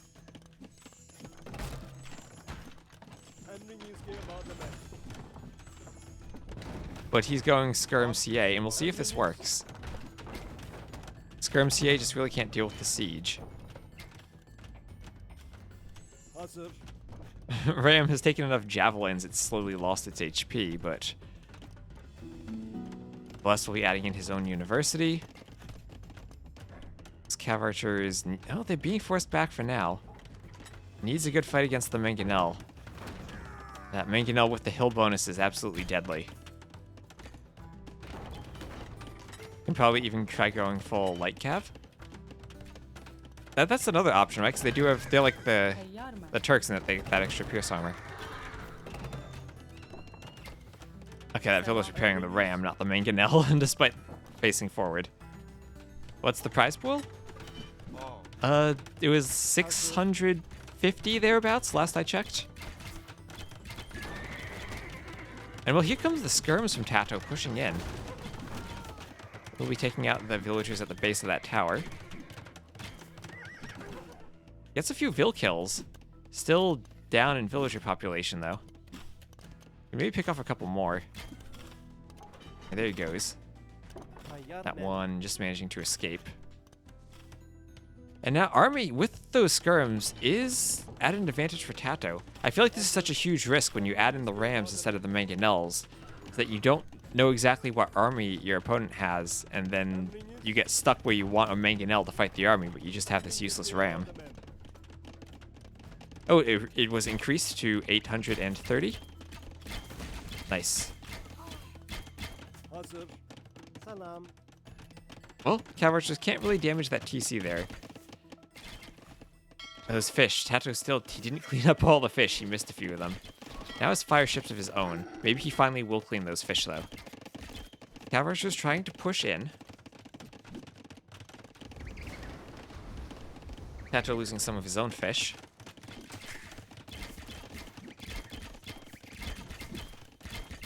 Needing the siege workshop by sheer power. Oh, wait, what? Did Villese just delete that? What? There's probably a misclick there.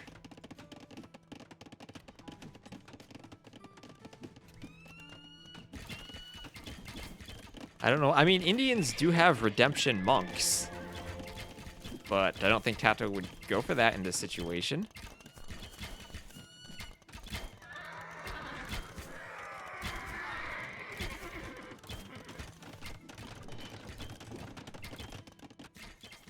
TaToH's fire ships, they're so close to killing those fish, but they just don't see them.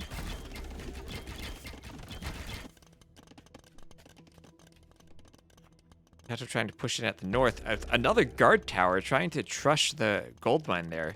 There's actually a lot of gold on that gold mine. That guard tower could be pretty annoying.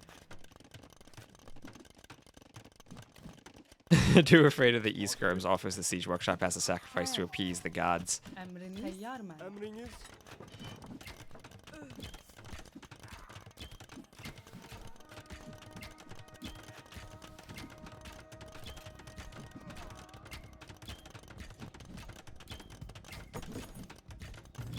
Oh, more ranges, more E-skirms from both players. It'll be E-skirm war.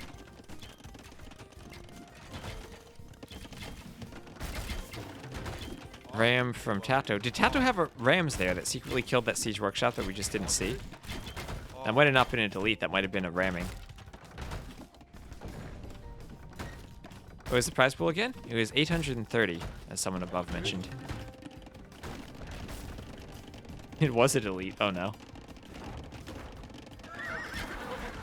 Oh, that was a nice mangonel shot there. As that TaToH hill advantage. Those mangonels do a ton of extra damage. But here's Villese losing some more CA. Can he dodge and take out the mangonel? Mangonel just needs to sidestep onto the hill and maybe get a delete. It goes down. Is that a failed delete too? That seemed weird. He deleted together with a mining camp foundation. Ah, okay. Oh, thank you, Isit, for the follow. Unless needs Hussars too. Yeah, well, both these civs actually can get that extra pierce armor on their Hussar line. And now with the rams, I'm starting to like TaToH's position.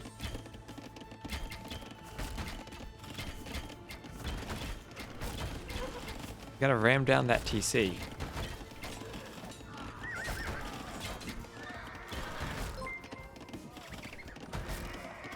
And he's going to try to dodge the cav archers back and forth like he's Ruben Stock killing a castle with a camel archer. But TaToH hits Imp.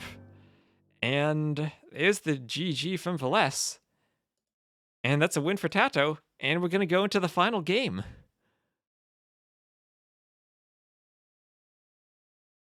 All right. So TaToH, I think the... That was such a weird game there. Like, TaToH had a couple of fires that killed the fish. And then just went university late range cav archer skirm. Early GG. Imp also for Villese, maybe. I feel like Villese had lost too much of his eco.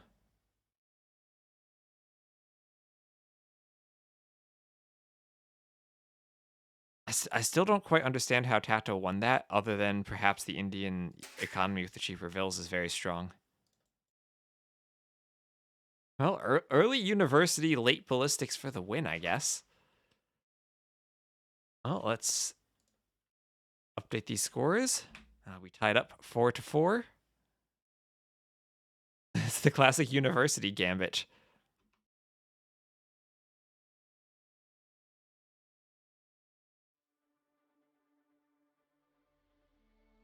Like, I would think normally he goes for the, like, the ranges first, so that he has some type of army before he does the upgrades on him, but TaToH does TaToH things.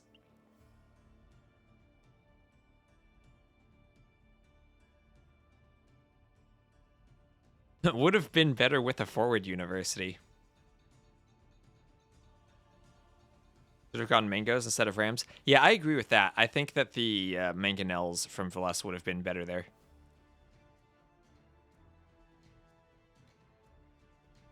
I mean, the ram was very useful in killing that stable, but since TaToH wasn't really going for camels, it didn't help too much. Yeah, let's see. Well, it looks like we got the final game started. No restarts. Whatever we get is what we get. He stopped making the CA to boom, but wasn't really able to outboom TaToH despite the extra TCs. And what is this? It is Malay Japanese, 2 good water civs on a mangrove shallows map with a market in the middle. Looks like they both start with fire galleys and trade carts. Okay, so how the trading with the market works is that you can't actually trade until you have a market yourself, because the game needs to figure out how much gold to assign to the trade route. Okay, does TaToH himself have a fire galley? No. This could be an adminry, honestly. Does TaToH not have a fire galley? No, he doesn't. So this should be an adminry then, because the fire galley will matter much more than the transport ship. As interesting as this situation would have been. Too bad the map is beautiful. I mean, I kind of want to say Villese should delete the fire galley and we'll just play on this beautiful map. And he can just X TaToH and be like, hey, there's a wide open ocean with fish out here.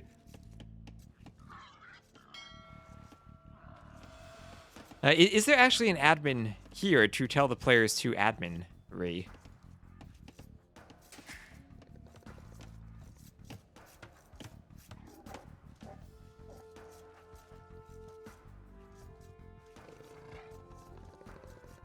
Who's that? Zetnus is. I don't know if he's around.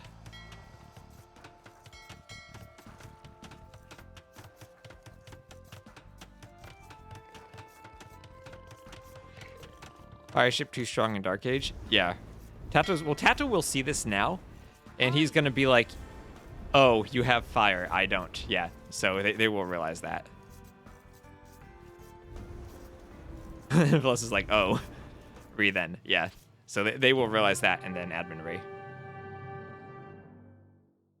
Yeah, there we go. So the players figured that out themselves. And I would have loved to have seen that map, honestly, but yeah, in fairness, they need to call that admin Ree. Because I thought that was, it's actually a fair civ matchup, right? Both Malay and Japanese are good water civs, and it would have been pretty interesting. But, oh well. Zetnus, you're on it. Good. It was exactly 4 minutes, exactly the time to call a restart. So we'll just tab out then. Can you find the map gen numbers to replay a specific map in the future? TaToH now gets a civ loss, you cry. Yeah, that was unfortunate because it was a pretty good civ matchup.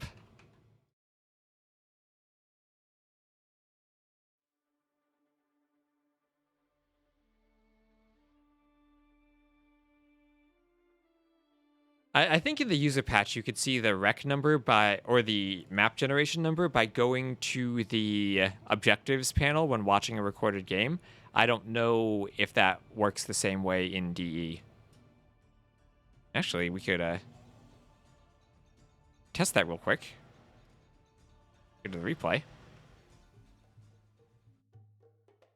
And yes, we can, actually. If you want to see the seed, it is seed number -536199851.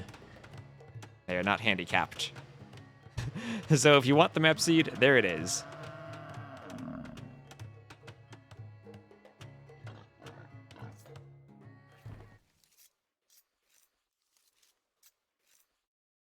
And the rec will be up on the spec dashboard website if you wanted to download it and look at it yourself and re-get that seed number. But anyway, they have relaunched and gotten into the final game. And it will be Tatars versus Franks. Tatars for Villese and Franks for TaToH. Capture to load in here.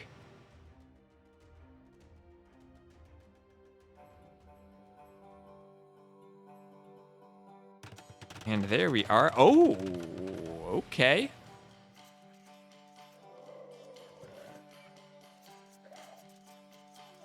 Lots of food on that elephant, and a skirmisher as a scout. Unless we'll get that elephant in without any laming. Not much food on that. Tatars again. Look at those hills in CA versus Franks. Well, that is true. The hills are big, but they're so big they're actually flat at the top. So I think TaToH just has room to work with here. If you see that, you want to interchange the player colors. Well, we're going to keep them the same colors they've been using all day. But I get your point. You want to normally see the Franks in the blue, like the Joan of Arc campaign.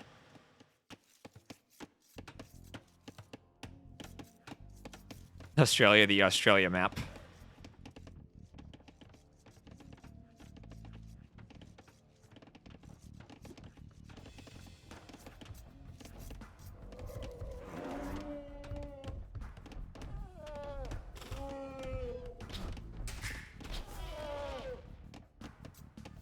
TaToH gets his elephant in safely. Has he scouted that elephant? He has, okay. And TaToH will be fishing. He will have nice fish this game, that is for sure. Dark sand, at least. There's different color beach terrain. Actually, you might be able to sail ships through the middle. Like if you remember that map, Slippery Springs. Hills on water too. Civ random? Yep, Civ is random. The DMWC map where there was a lot of sand.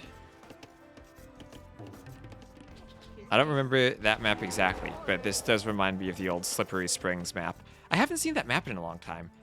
I remember it being one of the more popular ones. You don't like sand? And it's coarse and rough and irritating, and it gets everywhere. Hills on water? Yep, you get a hill bonus if you're on the water. That is pretty advantageous for the Tatars if they get into a water fight. But there's only like 2 hills here. The rest of the water is fairly flat. Relic in the corner. There and over there. Are there only 2 relics or are there more? You gotta zoom out and double click a relic. 3 relics. I don't see the third. Oh, right there. Also in between the players. Okay.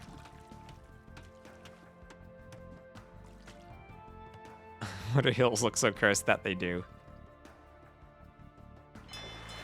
Now, TaToH did get the dock up first. What TaToH's really going to need to do is scout where Villese docked, and that might be a problem because he's already scouted that location, and he might not double back. Whereas Villese has not... Ooh, same thing for Villese. He might not double back to an area he's already scouted.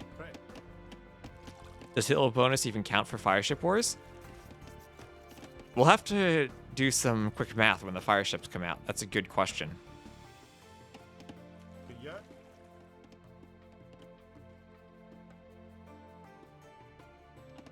I think it will. But I've never actually needed to check that. Definitely the demo ships, yes. Oh gosh, if you can get a demo on a hill.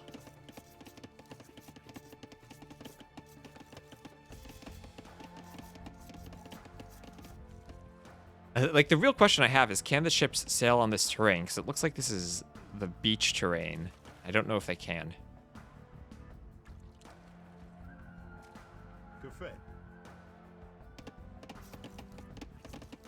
Both players up to feudal pretty much the same time, but TaToH has a 2-villager lead.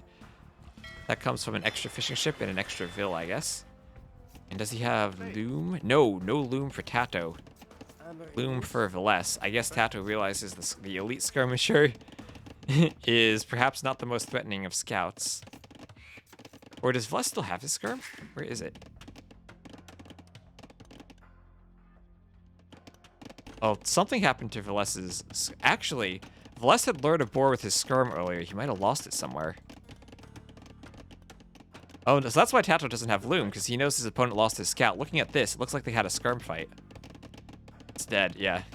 So with the skirm fight, TaToH actually has a nice advantage of not needing loom, which means when he goes up, he can make the ships, or I guess maybe that's not what he's going to do, since Villese is double docking and TaToH isn't. Yeah, KD 1-0.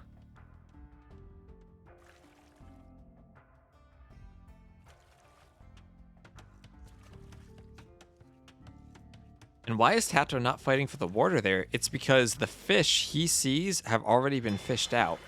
Villese actually has much nicer dock positionings there to fish those fish. You can sail all the way around.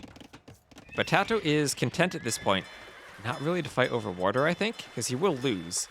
But he's going to go for the scouts and try to play on land. Villese has walled up his base, but Villese does not have any land military buildings. So instead of fighting on water, TaToH wants to fight on land. He is the Franks. He's going to go for scouts. He'll have more HP on those scouts, and he can add in spears if he needs to. And as the Franks, he will be able to gather from these berries and collect more quickly from them. Villese not moving to the berries yet himself, and he is putting up a barracks. That skirm just sitting there. Yeah, you're right. It could be doing fletching maybe and trying to annoy vills. With 3+0 attack, if you get fletching and do 4 damage, it's actually pretty nice to mix in against the vills. And Villese is going to see this. He's going to see TaToH is not fighting on the water. Fireship running around, still doing some scouting.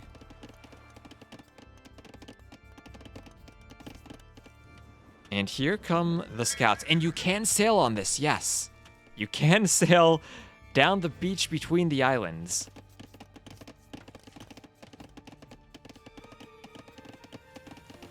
Double blacksmith from whom? I don't see any double blacksmith.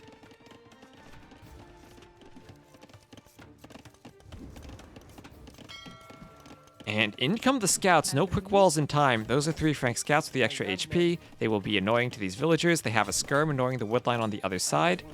The vills are going to converge and try to fight, but this is super annoying for Villese. He'll lose a vill there, potentially? No. The Wild Civs get heated shot. We'll check that, but now Villese has to add in skirms. Still has not lost a vill. That one's on low HP. Needs to get back to the TC. Or find some way to wall itself. That's 3 spearmen out now for Villese. He's adding in a stable of his own.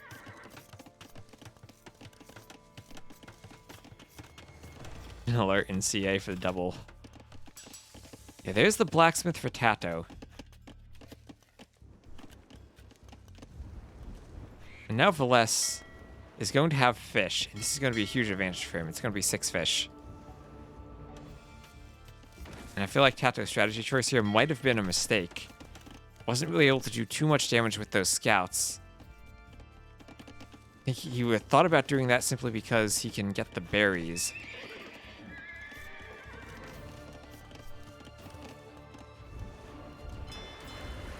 TaToH is a great water player. I think I probably would have liked to have seen the second dock and fires from him. Because now look at this. This is 8 fishing ships. Villese can maybe even continue adding in more. A market in Villese is up.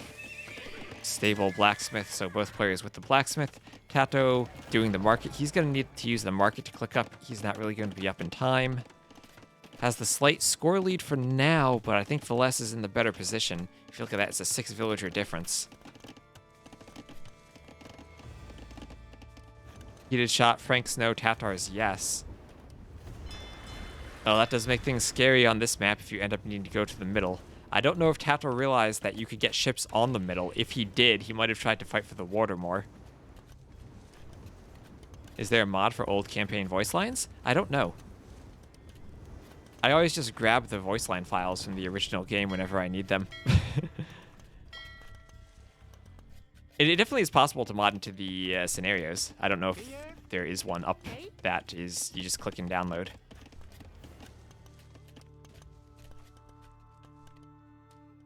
Anyway, both players up. TaToH up ever so slightly faster. But it won't make too much of a difference. I don't know how well he'll be able to raid Villese if he doesn't have water control. He's going for a lot of spearmen. He still does have those 3 scouts. I kind of feel like TaToH would need to be forward, and that Villese needs to be sailing down the middle just to see what TaToH's doing. Maybe Villese doesn't realize how far down the middle he can sail yet.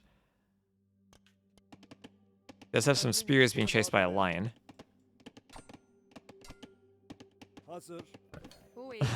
Huns do not need houses. Now, TaToH has redocked on the right, but Villese already has a fire galley out there. A couple fires for TaToH, needing to wall his Vill in to keep her safe from the lions. Now, double stable, actually, from Villese. Not going for the cav archers as the Tatars, instead going for the camels.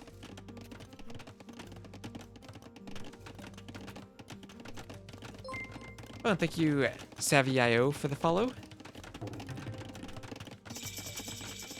There's quick walls from Villese, but not getting them up in time. The scouts are in, and that means the spears will be in behind them. Pikeman upgrade coming in for TaToH as well as the armor.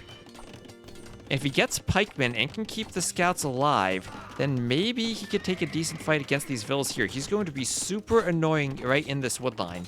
The scouts are going to be poked, though. One more going down. Bus is going to keep pumping out those pikes. That scout will finally go down. There's pikemen. It's going to be pikemen versus a few knights. TaToH needs to attack with them. TaToH needs to attack with them. Meanwhile, on the right-hand side, the TaToH's fire galley has freed his villager. He's fishing there. He's being annoying on the wood line, fighting vills with those pikemen. And he will get 2 of them, actually. So nice early pikeman upgrade from TaToH. That's not something you see every game, but the pikeman upgrade on the wood line. And if you look at this, where else is Villese taking wood? Nowhere. TaToH's going for a monk. Think about it, he could put 1 monk here and just idle that entire wood line. And, oh, look at this even. TaToH, realizing you can sail down the middle, he is walling it off. A few knights are coming forward. They will get in if TaToH is not careful. Or I think they will get in no matter what he does, but he does have pikemen there to defend. He's going to need to be microing in 2 places at once. He quick walls the gold. That's what he needed to do. And now we see, after the double stable, now we see cav archers, but it's from 1 range. I feel like that's a bit of a wasted stable, as now TaToH, he controls the hill. He has the forward siege workshop. He has the water walled off in the middle. A fish for Villese finally will be cleaned up as TaToH has gone for the fire galleys. I mean, for the fire ships and the war galley upgrade. These few knights still getting chased by pikemen. Villese has to be so careful with his micro here. And TaToH needs to be so careful not to lose vills. And they're going to take a fight. This will not be a win for TaToH, but he will clean up a couple of knights. Actually, those were low HP knights. Maybe this will be a win for TaToH. It'll be a... It won't be a win, but it'll be a Pyrrhic victory for Villese, as he has only 1 knight still alive, trying to TC that wood line. And he's going cav archers now. TaToH has lost control of that siege workshop, but how could you stop cav archers? Could a few war galleys in the middle work as the shield TaToH needs to keep the cav archers out of his base?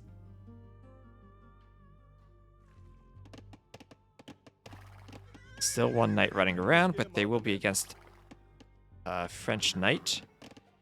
Feels like Villese isn't too sure what he should do. Well, feels like he's decided to boom and go cav archers, which just... I feel like that stable probably should have been a archery range in hindsight. A few monks running around, and TaToH, that lion, could actually stop walls from going up. TaToH does get a nice wall there. Villese is just going to camp that. This is where a few ships could be useful. Not much HP on that wall. And I think he'll probably be kept out. TaToH can just move back a bit and wall behind it, or bring a ship over.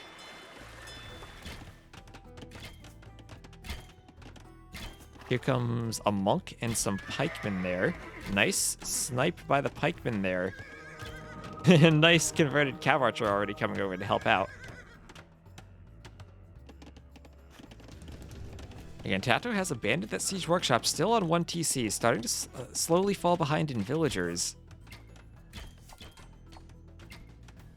Yeah, the gate foundation has no armor, but it did have 500 HP on it when the cav archers were shooting it. And here's the fire. The thing that TaToH has now is water control. He's going to kill those fish. And what do you do on this map if you don't control the water?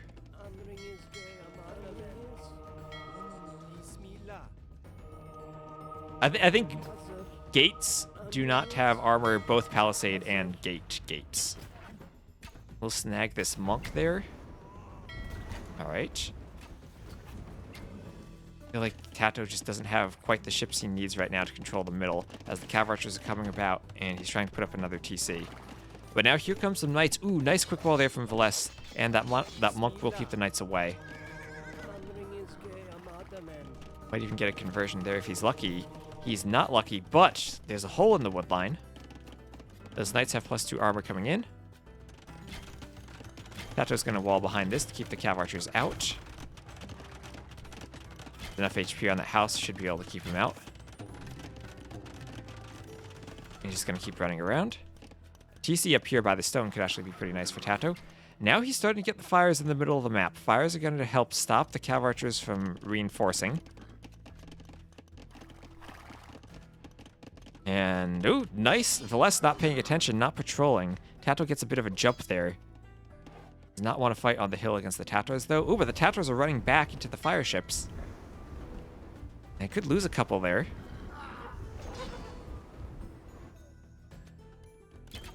Oh, just large number of cav archers being amassed for Villese. Well, the longer this goes, the more difficult that mass is going to be for TaToH to deal with. Salam. Villese still open on the left. If TaToH can defend with ships and then somehow find Villese out of position, I feel like he actually needs... oh, there's the demo. There's the TaToH demo. I feel like he needs some war galleys, though. I think the fires don't quite have the range they need to deal with this. And I think about this. A couple of war galleys out here on the back of Villese's base could also harass that gold. I mean, maybe one thing to pay attention to. This map, there's really only one gold mine left for Villese. This one's going to be finished pretty soon. TaToH doesn't actually have access to that gold at the front of his base. Oh, that's actually huge if he can't control that. Gets a conversion there. A big problem is that the cav archers are across. TaToH never actually added more HP to that house like he probably should have. No counters monks in CA, elite skirms. Okay, can we get a demo hit here? TaToH wants it. TaToH wants it. Not gonna get it. That was close, but just didn't get it. Villese pays just enough attention. But now with a couple fires and a war galley and more knights coming in from the top of the hill. Alright, still going to force Villese back. Needs more war galleys though if he wants to fight off the monks. Monks will outrange the war galley. Fletching coming in for TaToH. That would have been a nice demo hit for TaToH, but just couldn't connect. I feel like if TaToH is going to win this game, it has to be through water control on the middle. Villese trying to put up a castle. It does have a slight Vil lead. Let's see, no wheelbarrow yet for either player. No wood upgrade yet for either player, both on the feudal upgrade. Villese tries to put castles on the middle to secure this forward base from TaToH.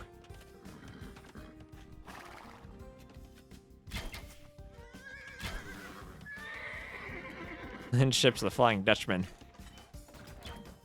So we are going to be dealing with land ships. And there go the Villes. Oh, the monks there need to be careful. They can't run out into the middle of the water there. A few more knights for TaToH. He has to run the ships back, building his own forward castle. There go the monks. Monks getting a bit out of position, going to be picked off by the war galleys. Villese was not converting. He was just right-clicking to go forward. A couple of Villes could go down too. TaToH was going to have to get back. That castle, there's enough knights there, he should be able to protect it. But here come the CA. The knights have to come about. Plus, we'll get a few Villes here. But the castle goes up, and the CA are going to be under the castle. Only 2 monks. TaToH does have vision of that because of the buildings he still has there. And Villese getting ready to go imp. TaToH will be a bit further behind. Doing Bodkin arrow.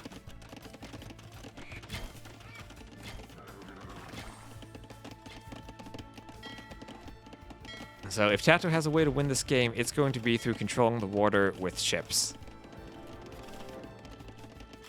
And this is just such a beautiful wall he has there. By even if Villese tries to redock on the left-hand side, he can't get to the middle. How come Villese more score? Well, Villese just dropped in score because he clicked up to imp. So when Villese does click imp, his eco has been going a bit more efficiently than TaToH's. Some cav archer chasing going around here. Or galleys are just going to be so much more effective than the cav archers. But that being said, they need to actually take good fights, not at the bottoms of that hill. But just look at that. The cav archers have to run away. And TaToH still controls the middle. This castle can't really... I don't think he can hit all of that water, so TaToH still has room to maneuver. And TaToH clicking up to imp himself will be a couple minutes behind, but if we take a look at the... Let's look at the economies. We see that score difference. Villese has collected about 1,500 more resources so far. He does have a slight villager lead, but TaToH does have the water control. The problem is going to be for the Franks. Once they get up, they're not going to have bracer on their galleons. What can Franks do when gold runs out? Well, they can spam light cav, and they can go for hussars. The big problem for TaToH, though, is I think that gold is forward. He has secured this gold over here, but there's not much gold in it. He's adding more docks. So the awkward thing for both players is that they cannot build docks on the middle. They can only build docks on the edges, and TaToH has this walled already. Like, if TaToH's thinking, he should... see, do the Franks get fortified wall? I'd almost want to see fortified wall and another couple layers of walls here from TaToH, just to make sure that Villese can't get in. He's also walled that.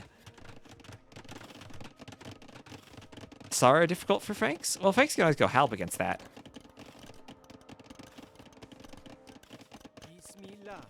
This is where if TaToH can go chivalry, and maybe he can be okay.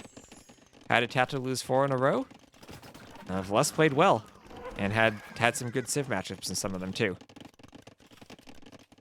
TaToH doing careening. And now the question is, can TaToH hold on to the middle?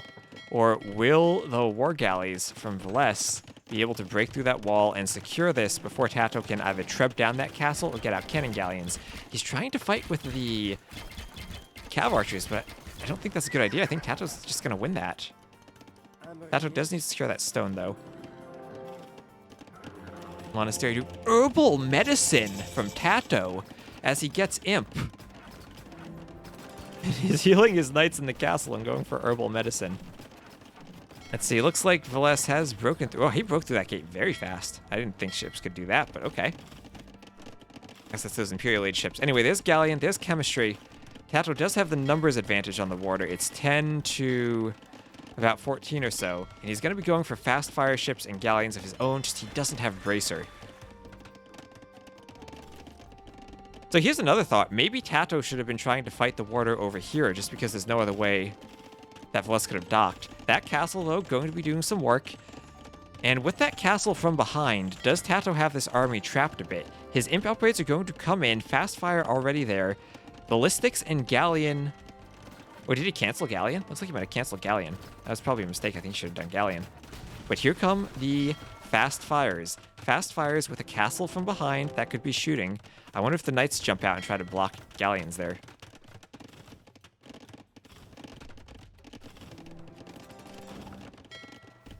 Still a close game, but we do see that the galleons... Oh, there's the galleon for TaToH. They now have chemistry and bracer. No, bracer is not a possibility for TaToH, but he's going into plate barding armor.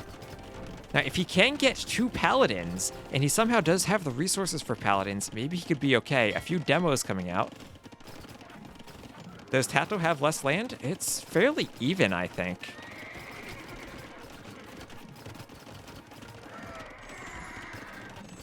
TaToHs do have bombard towers, do they? That could be interesting. TaToH not controlling the fire ships properly there, letting them get a bit too far forward. Lots of fires coming out. Those are a few demos, but they're only normal demos, not heavy demos. TaToH still trying to fight against those cav archers.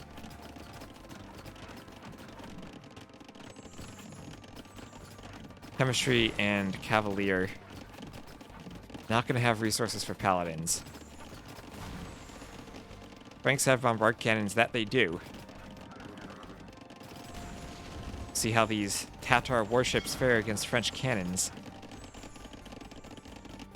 And while at the back of the back, TaToH has some docks ready to catch the galleons of Villese trying to do a sneak attack. TaToH has to fight underneath the castle, though. That demo not going to get too much done. Villese has to spare the rest of his demos. Not going to get out to that mine there. Villese trying to move out on the right. Ooh, TaToH had been trying to build some stables there for raiding. But now hoardings, conscription, and chemistry coming in. And lacking that bracer upgrade really going to hurt TaToH as his castle is starting to get pushed. And since those trebs are underneath and 16 range, that could even be more. I think TaToH trebs can get up to 19. Needs to make sure those demos don't work. And there we go. The trebs are forced back. The castle stays alive. Hoardings comes in. And if there's one thing TaToH could do, it's redock and try to win water on this side. Cav archers running around the back of the back. TaToH doing guard tower, just TaToH things. Heated shot not in yet for Villese, just coming in now. And because it's not in yet, TaToH can take a fight underneath this castle. Trebs have to go onto the hill and move back. But TaToH managing to stall out over there. These cav archers going to be chased back by cavaliers. Actually, do we tell me TaToH has a demo? No, he doesn't. No demo from TaToH. Hill's coming forward back to try to get that stable up again. That's not going to happen. KD still slightly in favor for Villese. TaToH not quite going to be in time to catch that. More galleons coming in for Villese, and TaToH, I don't think he has the technology tree really to deal with that. He's going to need to rely on getting raids on land, and he's going to need to rely on Villese being almost out of gold. This gold mine here is so important, but neither player can take it right now. Villese might be able to secure it. And now TaToH himself still has a bit of gold, but he's going to switch fully into light cav, and he's going to try to raid with those light cav, find some way to get them into the economy. He has them upgraded, just missing the last attack upgrade. Why TaToH no trebs? Because TaToH doesn't have a position from which he can treb. If he tries to get the trebs here, he's going to be trebbing that TaToH castle from the area where the ships could fight the trebs back. The difference here is this castle from TaToH was like forward enough that it could be trebbed, but not forward enough where it could hit the ships. Whereas this castle's forward enough it can hit the ships and stop TaToH from getting in.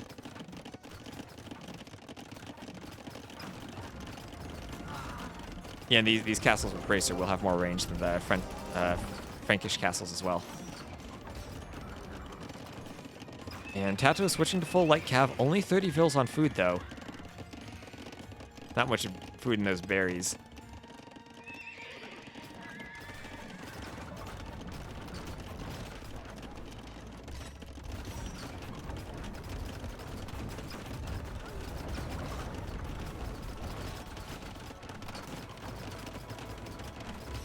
Yeah, longboats are very much a counter to cannons. Here comes one more big fight, and I think Villese will win this fight. Heavy demo from TaToH. If he's going to go out, he wants to go out with a bang. I can tell capture age is starting to slow down in the late game.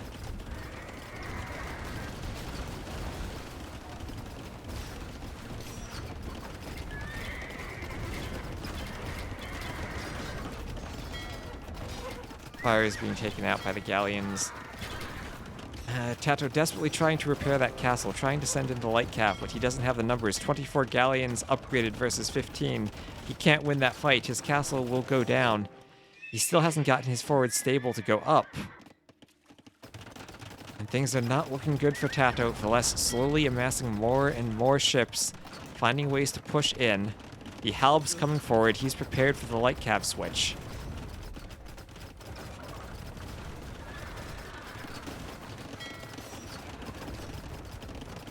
How much stone has TaToH spent on that castle? I wonder if the Franks don't need to spend as much stone to repair a castle as a demo not making contact. Here come the light cav. What's he going to do with them? There's cav archers there to kill the light cav.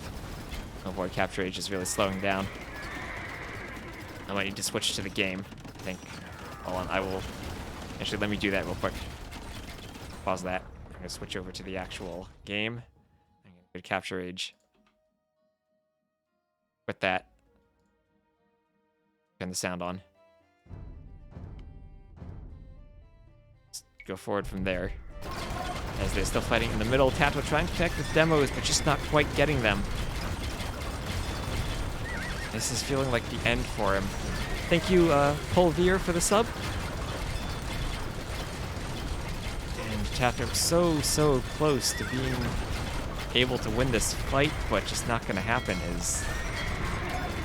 I think the castle, he's been repairing that castle for so long, but this is now, what, 5 trebuchets there for Villese. Yeah, you can't really repair. He's on the hill, but it's still 5 trebs. Like, TaToH, he's spamming enough that he's getting into this fight. Could he actually kill trebs here? There's the Halbs. That's a lot of Halbs now. But what kills Halbs? Demos kill Halbs. Could the demos come in and save TaToH? There is one demo on all the Halbs. Demos coming in, kills the trebs. He has lost the castle. The demos were just a bit too late to save the castle. Now TaToH's base is open. In come the cav archers. He's trying to wall. I don't think he'll get it up in time. Or maybe he will. There's not much HP on it. Trebs won't really be able to push into the wall there. This is the battle of watching the ships sink in the sand. More Halbs, more Vills coming forward from Villese. As the fire actually is rendering. And the fire ships will push in. Honestly, lots of fires here still from TaToH. Halbs are not really a counter to fires and demos. TaToH just needs to... If TaToH can connect on his demos, maybe he'll have a shot. But it's so hard to connect when you have that big mass of galleons there. Impressive resilience by TaToH here. He's not going out without a fight. He's got that one demo sneaking in, trying to go forward with it. Could he connect there? Gets a decent demo. Doesn't destroy galleons, but it does weaken them by quite a bit.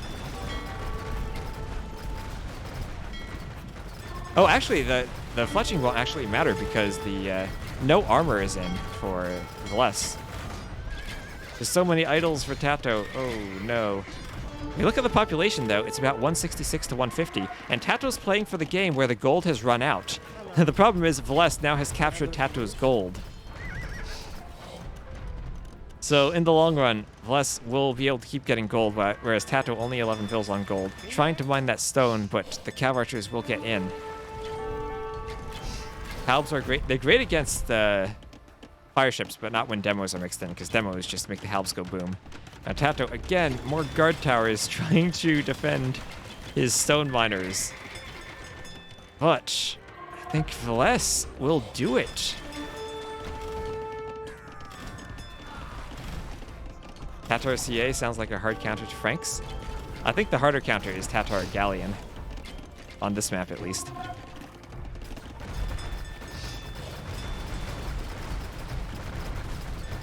He should replay that game because he didn't have a transport ship. Oh, you're right. You're right. Maybe it's not over. Maybe they can retroactively admin win the transport ship game. Give TaToH another chance.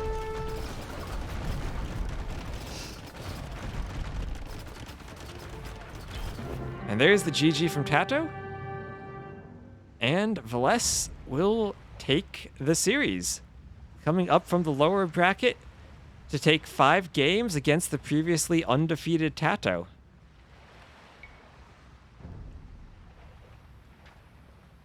And TaToH, getting a bit unlucky in that last game when the map was broken and didn't give him that fire galley at the start. They restarted into what is probably a much rougher Civ matchup for him. And Villese will take the lead. Well, look, KD still is pretty even despite TaToH being behind for a good part of that game, but when your eco advantage is wood and gold and you're on a water map, that's how you want things to play out. TaToH with a bit more stone, but wasn't really able to get the castles up in the middle like he wanted them to be. More relic gold too, but very close game at the end, either way. Anyway, that does mean Villese now is, not 6 wins, 5 wins. The champion. A 99% map explored. You are correct. 99% map exploration, the key to victory.